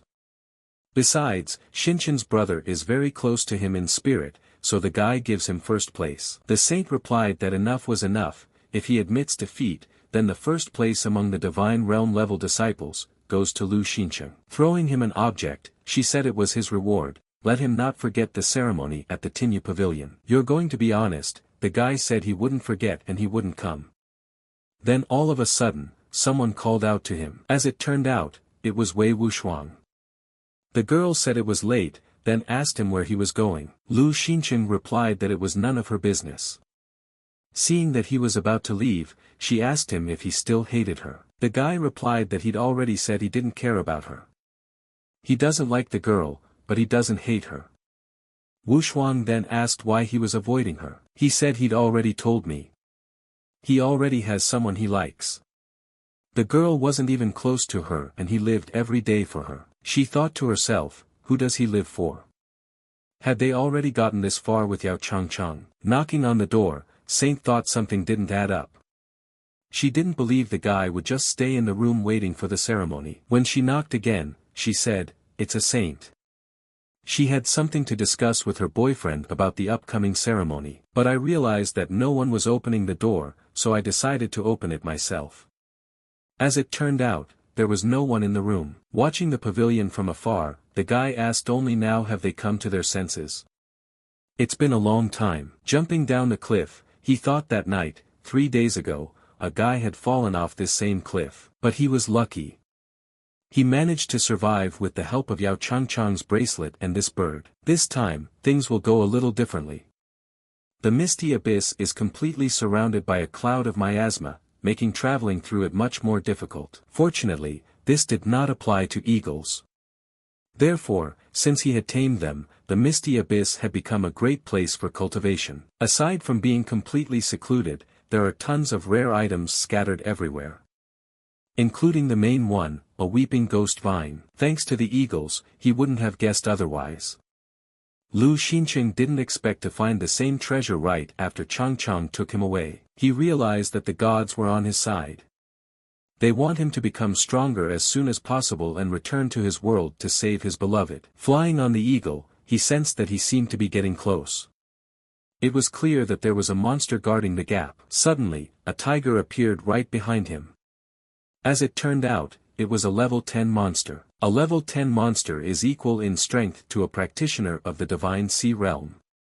He can't handle him, so we need to figure out a way to hold him off. His dragon is mostly dangerous to humans, for such a huge thing he's just a dragonkin. But that should be more than enough for the guy to get somewhere far away. He didn't manage to escape after all. The white-horned tiger easily handled his dragon, but as it turned out, it wouldn't even touch the guy. He realized that these monsters are very jealous of their territory, so he thinks the tiger has no idea about the vine and was just defending his domain. Using his potion, he decided to spread the scent throughout the forest. The boy saw that so many animals had already arrived. They will unconsciously move toward the source of the odor, so you just have to wait. As suddenly, he saw that at last the tigers had come face to face, which meant they could not avoid a fight now. Watching what was going on, the guy realized that the monsters were fighting in such a way that no animal would dare to come within a dozen kilometers. A while later, the guy opened his eyes and realized that he had fallen asleep. The first question that popped into his head was, what about the fight? He didn't understand how this could be. Why were the two white-horned tigers lying on the ground? Lu Xincheng said sure, the tiger is strong enough to have his own consciousness, let him forgive, but the guy needs his strength to return to his world. Looking at the second tiger, he said that now it was his turn. As soon as he swung his spear, he felt something wrong. As it turned out, it was a tigress, who was also pregnant. He realized that all creatures had consciousness, and these were little worse than human. He said he wouldn't kill her. Let her wait there, the guy'll take care of his business, come back and fix her up. As he entered the cave, he thought he had finally found it. There were 3 fruits on her. Last time, the girl had gathered a whole troop to get just one. Suddenly, a huge number of snakes appeared right in front of his face. Lu Xincheng of course suspected that the vine had already developed consciousness, but as it turned out, it had also developed a soul. Plants, unlike animals, have a much harder time developing their consciousness, let alone an entire soul. But if they do manage to do so, their activities increase many times over. The chances of encountering such a treasure are almost nil. Judging by the appearance of the soul, it is very young, almost a baby. It is easily frightened. If one is careless, then the whole vine will wither and the fruit will be lost. He thought it best to put it off until later. If she still wanted the fruit, there was no hurry. Besides, people don't go there, and other beasts won't go there for a long time after that fight. So he decided to spend this time on something more important. The boy must first gather herbs to heal the tigress. Then you'll need to upgrade the dragon technique from elephant to the 3rd level using the essence of that tiger. He had to use essences of all sorts of little things to raise his technique level to 2nd. That's when he got the dragon. At the 2nd level, the dragon and elephant technique easily repelled a direct hit from a rank 2 elemental attack. Using the tiger essence, he still managed to raise the level of the other techniques. They have no idea what will be waiting for them a year from now. Time passed treacherously fast.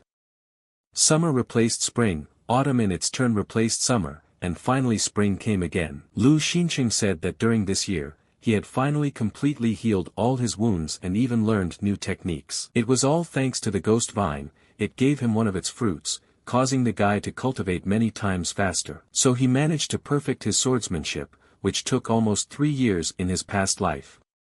He also learned the elemental techniques of level 15. It would soon be a year since he had made his promise to Li Yuzhan, so it was time for him to leave. Turning to the kid, the guy said it was time for him to go back to his sect to fulfill his promise. Maybe he should go with him. Beginning to wave his arms and cry, the baby tried to convey that he was afraid, that it was dangerous outside. Lu Xinqing swore on his life that as long as there was a drop of blood in his veins, he would not let anyone harm him. Without thinking long, the little boy agreed. When he turned to the tigress, the guy said he had the same offer for her. She knows that the guy is good at different elixirs, so he can equip her with them. She waved her head negatively and let him know she didn't want him. Suddenly, she pointed her paw at her baby. He asked if she really wanted the boy to take him with her. Taking the baby in his arms, Lu Xinqing said that means he will go with him. Ordering all to the god of the sun and moon, the boys recognized in the approaching Lu Xinqing. They needed to report to the elder as soon as possible. They started talking about how that bastard had the nerve to come back after what he had done. After dealing with everyone as quickly as possible, he headed towards the entrance of the sect. The elders couldn't believe it was really him. They said Liao Huamin told them everything. The guy had disgraced their whole sect. Suddenly, one of the elders said it couldn't be. He saw a guy with a level 5 divine realm. Then he asked how he had reached it in just a year. Lu Xinqing asked, are they also now going to attack him like those brats? Regardless, he's still a disciple of the sect and he doesn't feel that this is the proper way to greet a returnee. The elder immediately replied that he had misunderstood. They only heard that he had returned and came down to meet him and see what the boy had accomplished. Sitting down in his seat, the head of the texts asked, so is it him Lu Xinqing? He was told that when the whoever arrived to them, he was at the 7th level of body tempering. And now, after only a year and a half, the guy has reached the 5th level of the divine realm. He's progressing even faster than Li Yuzhan at his age. And so they have high hopes for him, even though the guy is just a disciple of the outer sect, so the elder offers him to be his second personal disciple. Lu Xinqing briefly thought about it and asked what benefit he would get out of it.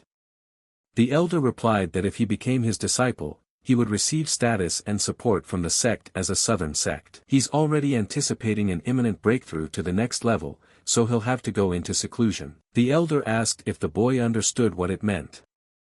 He replied, will he really have a chance to become the head of the sect? The man replied that he was right, but he would have to become better than Li Yuzhan to do so. He is currently at the pavilion and will only be back in 2 weeks. When he arrives, he can fight him. Then the older man asked what he thought, could he do it? The arriving disciples couldn't believe that Lu Xinqing had become the head's personal disciple. The elder said that it was right, he was now the head disciple. Everyone already knew how strong the guy was, but now he had reached level 5 of the divine realm. Ni Yuan said it's unbelievable. It's only a short time since they've seen each other, and the guy has already become so strong. Lu Xinqing replied that his brother hadn't gotten worse either. Mu Yunqiu didn't understand what was going on there. Liao Huaming told him that the guy had greatly insulted the sacred hall, and then disappeared. So why did he come back? And he's also become the head apprentice. The guy definitely hadn't forgotten how he treated him before, so what to do now? The elder asked what he was talking about. It would be better for them to see for themselves. Then he asked if anyone wished to challenge him to a sparring match. The guys said the elder was kidding, who would challenge such a monster to a fight? Plus, the one who won first place in the hallowed hall. Suddenly, Liao Huaming shouted from the crowd that he would go. Said that he was at the 9th level of the divine realm, believed to be a worthy opponent for him. Besides, they hadn't finished their fight for Yao Changchang's heart yet. Lu Xinqing immediately asked what did that girl have to do with it. Liao Huaming replied that he himself knew why. When she found out what had happened to him, she left the holy hall and did not participate in the competition. What she did because of him offended the holy hall. The guy didn't expect her to react so strongly to his death. I can see why he didn't meet her when he got back. Liao Huaming said that he made the girl upset. He will never forgive the guy for this, so he won't hold back. Let her fight him with all her might. Watching from the sidelines, which is as expected from Brother Liao, even Brother Lu is making even Brother Lu sweat. They were so engrossed in watching the guys attack that they didn't even realize how things were resolved so quickly. All the guys had time to see was Liao Huaming's body lying on the floor. Running up to him, the guy started yelling for someone to let the doctors through sooner. Mu Yunqiu didn't understand how this was possible. A year ago, he wasn't this strong, and now he was able to knock out Brother Liao. If he really didn't forget anything, the guy's dead. He figured out what it means to strike first. Lu Xincheng said let them relax, looks bad, but his cultivation core is fine. He will be healthy in a couple weeks. He said he's got a reinforcement pill in there. If he visits him, have him give it to him. Before Ni Yuan could realize anything, the pill was suddenly snatched out of the guy's hands by Mu Juanqiu. He told the second brother that Brother Northeast Yuan was close to a breakthrough in cultivation. There was no need to load him up. He's done a lot of bad things in the past. But my brother is a good man, and I'm sure he'll give him another chance. Upon entering his personal residence, Mu Yunqiu held out the pill to the clerk and ordered him to check it for poison. Approaching the young master, the man told him that it was a high-level core strengthening pill, no poison in it. The guy thought about the fact that he really wasn't up to anything. Even considering his feud with Huaming and his promise with Li Yuzhang, his half-brother. Suddenly he realized that for sure, Li Yuzhang would be back in 2 weeks. And if he saw that his half-brother had died, like from poison in a pill, Liao Huaming said that he would like to thank the guy for bringing him these pills every day. Mu Yunqiu replied that he didn't have to worry about it. Especially since Lu Xincheng is busy all day long, and Northeast Yuan is already close to a breakthrough, so all he's doing is cultivating. Except he can't believe that he and Brother Lu are already so close. Liao Huaming asked what the guy was talking about. The guy replied hadn't they feuded before? Now he dropped it and asked him to bring him those pills. The guy didn't even ask what the pills were. What do you call it other than intimacy? He replied that their feud started over a girl. The guy himself offered to settle the matter in a fight and lost. The guy asked what if it wasn't what he thought it was. Suddenly the door opened abruptly. Ni Yuan asked what kind of nonsense he was talking about. Mu Yunqiu replied that although he didn't go to the holy hall with them, he must have heard the rumors about how Yao Changchang stood up for Lu Xincheng and insulted the holy hall. Who knows what's really going on between them? Besides, the promise with Li Yuzhang that caused him to return to the sect, maybe he's in favor of one. Ni Yuan shouted for him to close his mouth. Just as the guy wanted to strike, saw that something was happening to Liao Huaming. He suddenly felt violently sick. In an instant his eyes closed and he lost consciousness. The guys immediately started shouting for help. The guys immediately started asking what's going on. How could this be? He was on the mend. Mu Yunqiu thought it was useless, there was no one in the sect who could cure him.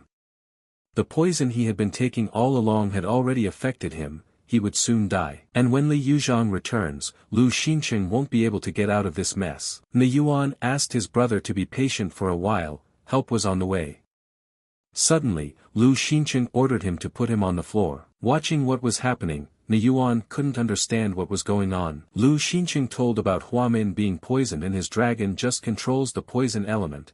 He will help the guy get rid of the poison in his body. Seeing the guy spit out the poison, he said that Huamin was safe for now, but without serious treatment, he wouldn't live for long. Seeing the boy on the floor, the elder asked is he okay? Mu Yunqiu starts shouting that it's all Lu Xincheng's fault.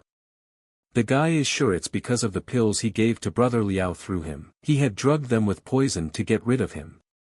The elder could not believe his words. Rising to his feet, Lu Xincheng asked so was he the one who poisoned Liao Huaming? Why would the guy then save him now? The boy replied that he knew that the elders would be arriving soon and so he made an alibi for himself so that no one would suspect him. And whoever wants to ask, everyone knows he and his brother are feuding over a girl. Plus, the guy's feuding with his half-brother. Pointing his finger at him, the elder asked the boy to explain himself now. Ni Yuan couldn't stand it and immediately punched the guy in the face. Mu Yunqiu asked what was he doing. Has he lost his mind? Lu Xincheng replied that he recognized it was a good try. But unfortunately for him, he didn't know that the pills the guy was giving were only half of what he was producing. He divided each batch of pills into 2 parts. One for Brother Liao and one for Niyuan. It follows that since the boy is alive and well, the pills are not the problem. In one motion, the elder immediately tied him up. Then he said that if the boy had anything to say, he should wait for his father to arrive. Bo didn't have time to go, but immediately started yelling where his son was. When he saw him, he immediately asked his father to save him. The man asked what's going on in there. What are they all doing? The elder answered the gentleman that he himself knew that they were turning a blind eye to his son's behavior out of respect for him. He crossed the line, tried to poison his older sect brother and dump it all on the head's personal disciple. They can't let him off the hook this time. The man replied that he was sure things were not as they seemed.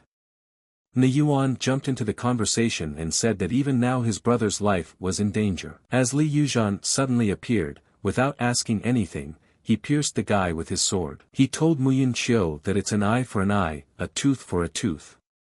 He will pay with his life for what he has done. Bo ran up to his son and started yelling for no one to dare touch him. He tried to attack Li Yuzhan from behind, but the guy immediately retaliated. As soon as the man hit the ground, the guy said his son deserved to die.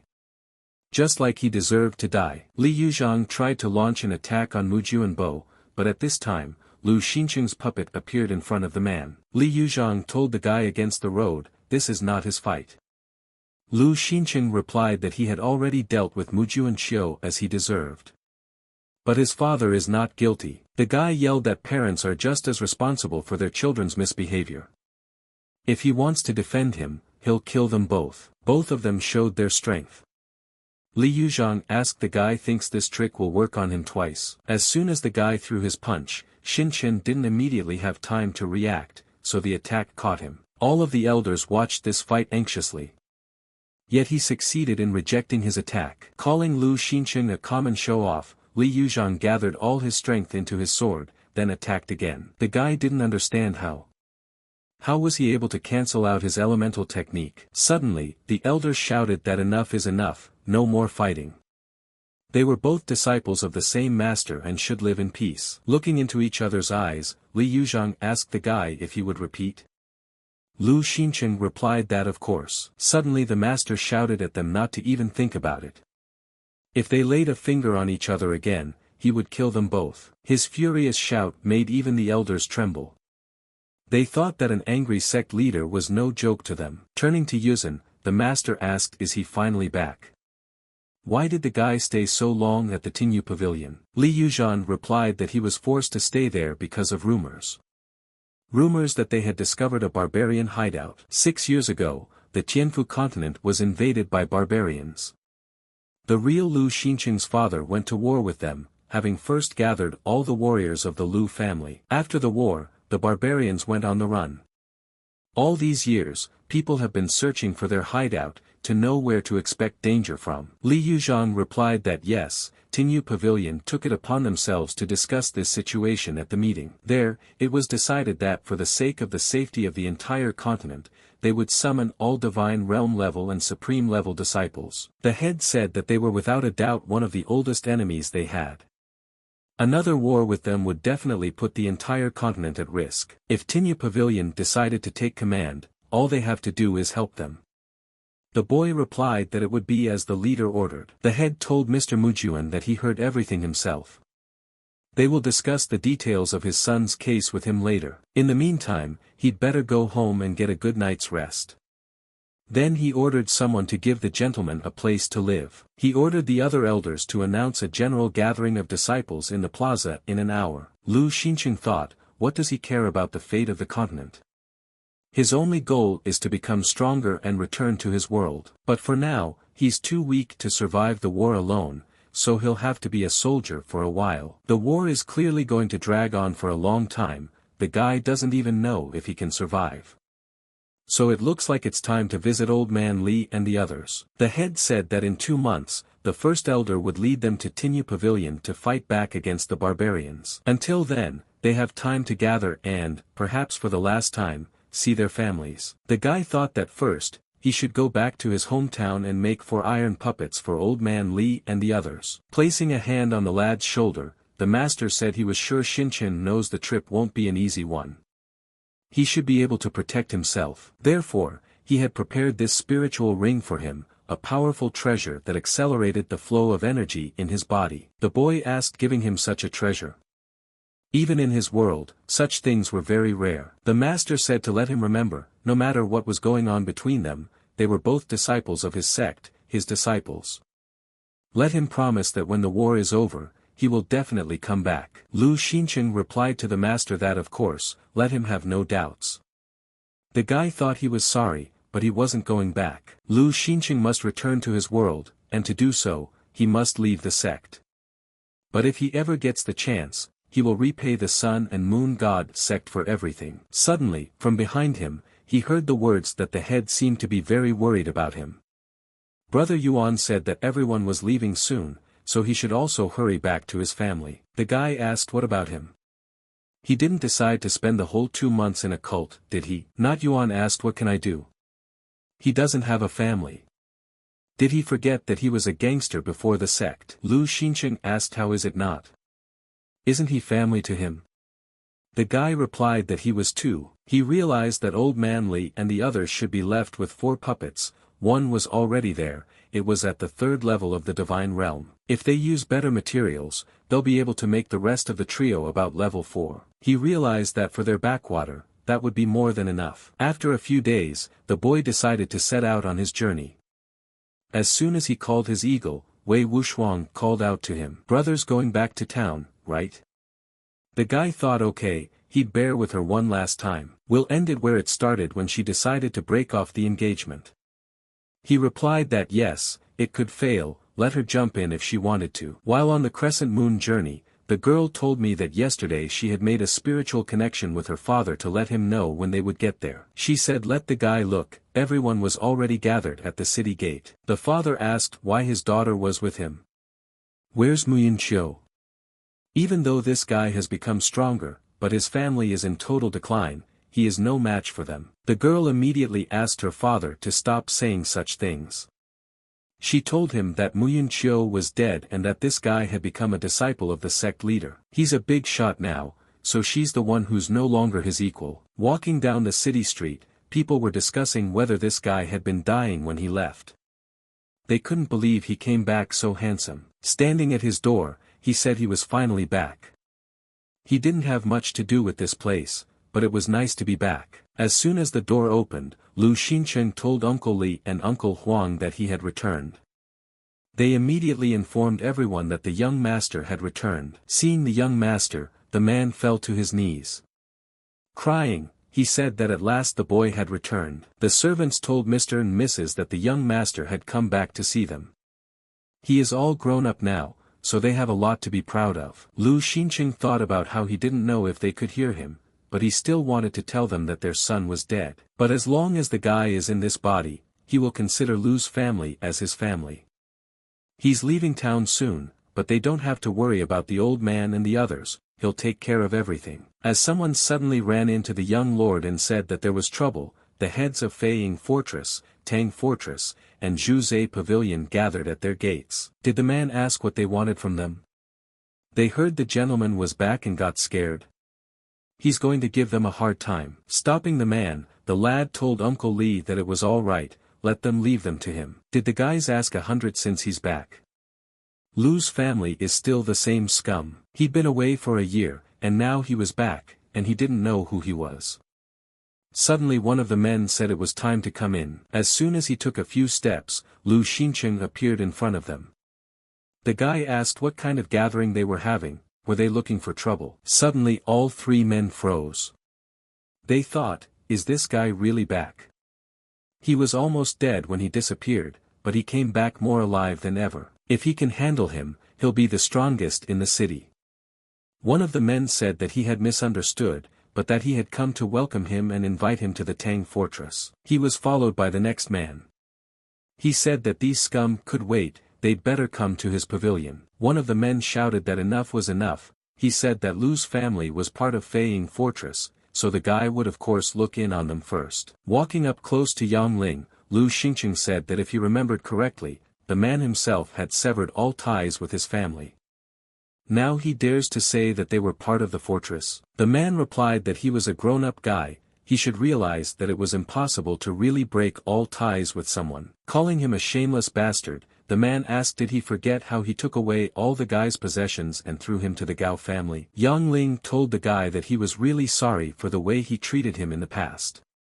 He hoped they could forget old grudges and return to Feiying Fortress. The boy knows they're not the last people there. He can't protect his servants forever, he'll have to leave the city someday. Suddenly, an eagle flew next to the man's feet, thus bringing him down to his knees in front of the guy. Lu Xingqing asked did he forget how he treated him and his family. Let him kneel down and apologize to his father first. Yang Ling replied that the guy should not hesitate, the last chance to accept his offer, then let him blame himself. The guy asked, did he not make himself clear? If he wants reconciliation, let him get on his knees and apologize to his father. From now on, no rat dare touch his family anymore. The boy then asked the uncles to escort their guests out. The men immediately began to ask the young gentleman what the four were. He replied that they were his iron puppets, and when he left, they would protect them. Lu Xingqing said that Tinyu Pavilion had recently discovered the barbarians' hideout and ordered to gather all Divine Realm level disciples to fight them. The guy doesn't know how long he'll be gone, maybe a year, maybe more. They asked him not to be a hero, to make sure he came back to them alive. His uncle handed him a dagger and told him he was too old to fight, so let him take it and finish off a couple barbarians with it. Sinchen replied that he would have one request as well. From now on, all the property of Lu's family goes to him. And when the boy comes back, he'll be very angry if they don't live well. After that, he notified everyone that it was time for him to leave. Guy hopes they don't let him down. They shouted after them that they would do as the young master asked. They would work hard to make him happy. 2 months later, at the foot of the Snow Bamboo Mountain, on the outskirts of Yangyang City, the elder stopped and said that they had arrived at the right place. Li Yuzhang said that he had already informed the pavilion that they were close. They would be met by one of the disciples. Tian Sanwu saw them and said that they were finally there. She is an inner disciple of the pavilion and was assigned to meet and greet them. Lately, they've been getting more and more guests arriving, so the elders are pretty busy. So she meets them, and she hopes they don't mind. Ni Yuan told Lu Xingqing to watch the girl not move away from Li Yuzhang. Stuck to him like a bath sheet as soon as she saw him. They even resembled her and Yao Changchang in some ways. As soon as he heard her name, he immediately thought that he hadn't seen the girl since the Holy Hall. He wondered how she was doing. Turning to Yuzhan's brother, the girl asked him to tell her more about himself. Looking back, she asked her brother to tell her what kind of disciple was walking beside the first elder. The girl said she hadn't seen him before. Is he also a disciple of their sect leader? If she doesn't want to answer, at least introduce them to each other. He replied that his name was Lu Xingqing, the sect disciple he hated the most, the guy who wholeheartedly wants to finish him off. She asked if Yuzhan's brother hated him. Then she said that she hated him too. Tian San said that they had prepared rooms for everyone to stay in during their stay. There was still time before the meeting, so they could rest for a while. Looking at the ring in his hand, Lu Xingqing asked, do the guys really want to go out? They seem to be very uncomfortable in there. In a flash, the guy let all his pets outside. After feeding them, he said there was no need to hurry. Seeing that the tiger had fallen asleep, the thought entered his head that monsters only go to sleep for 2 reasons. The first is to recover from injury, and the second is to evolve. As far as the guy can tell, he's uninjured, which means he's evolving. Which is surprising, considering he didn't cultivate. He decided it was best to leave him alone while he went to get materials. The new puppets would need a lot of them. As soon as he stepped out into the hallway, a girl called out to him. She handed him a note and said that she had been asked to give him this. This note was from Tian San. It said that they should meet at noon, under a tree near the arena. Hiding behind some bushes, the boys saw him coming. They discussed that everything should go according to plan. All they need to do is plow him to the ground and the girl gives the signal. As soon as the guy was in the girl's line of sight, she raised her hand so he could see where he was. Taking a seat at the same table as her, Lu Xingqing immediately asked why she was looking for him. Tian-san replied that he shouldn't be in such a hurry. Pouring the drink into cups, she offered him some tea to start with. As soon as the girl handed him the glass, Lu Xincheng immediately glared at it. He put the glass down on the table, then said that she had asked him to come, so he came. Let her talk, what's the point of all this? Taking his hand, she told her brother what was real as soon as she saw him, at which point she tried to put his hand on her chest. Lu Xincheng saw that something strange was happening to the girl. The guy asked if she was okay. The girl didn't understand what was happening. Her eyes were blurry, she couldn't feel her hands at all. Then she asked what the guy had done to her. He said what's wrong. The girl is up to something first, the guy is just defending himself. If he understood correctly, she wanted to pretend the guy was harassing her. And then call someone from the pavilion, it would be a scandal. Then he said that unfortunately for her, he already likes someone else, so he's saying goodbye. The girl yelled for him to stop now, then threw a punch. The boy wondered if this was breed control. Even under forbidden drugs, she was able to use such a complex technique. As expected of an inner disciple of Tinyu Pavilion, Lu Xincheng said enough is enough, he's not going to fight her, he has plenty of other things to do. Hopefully someone will help her get home. The guys ran up to her and asked why she didn't give them a sign. The girl wasn't really in love with him, was she? She said she hated him. Walking around the area, he realized that he had stumbled upon the place he needed. The guy thought he could have a good time there.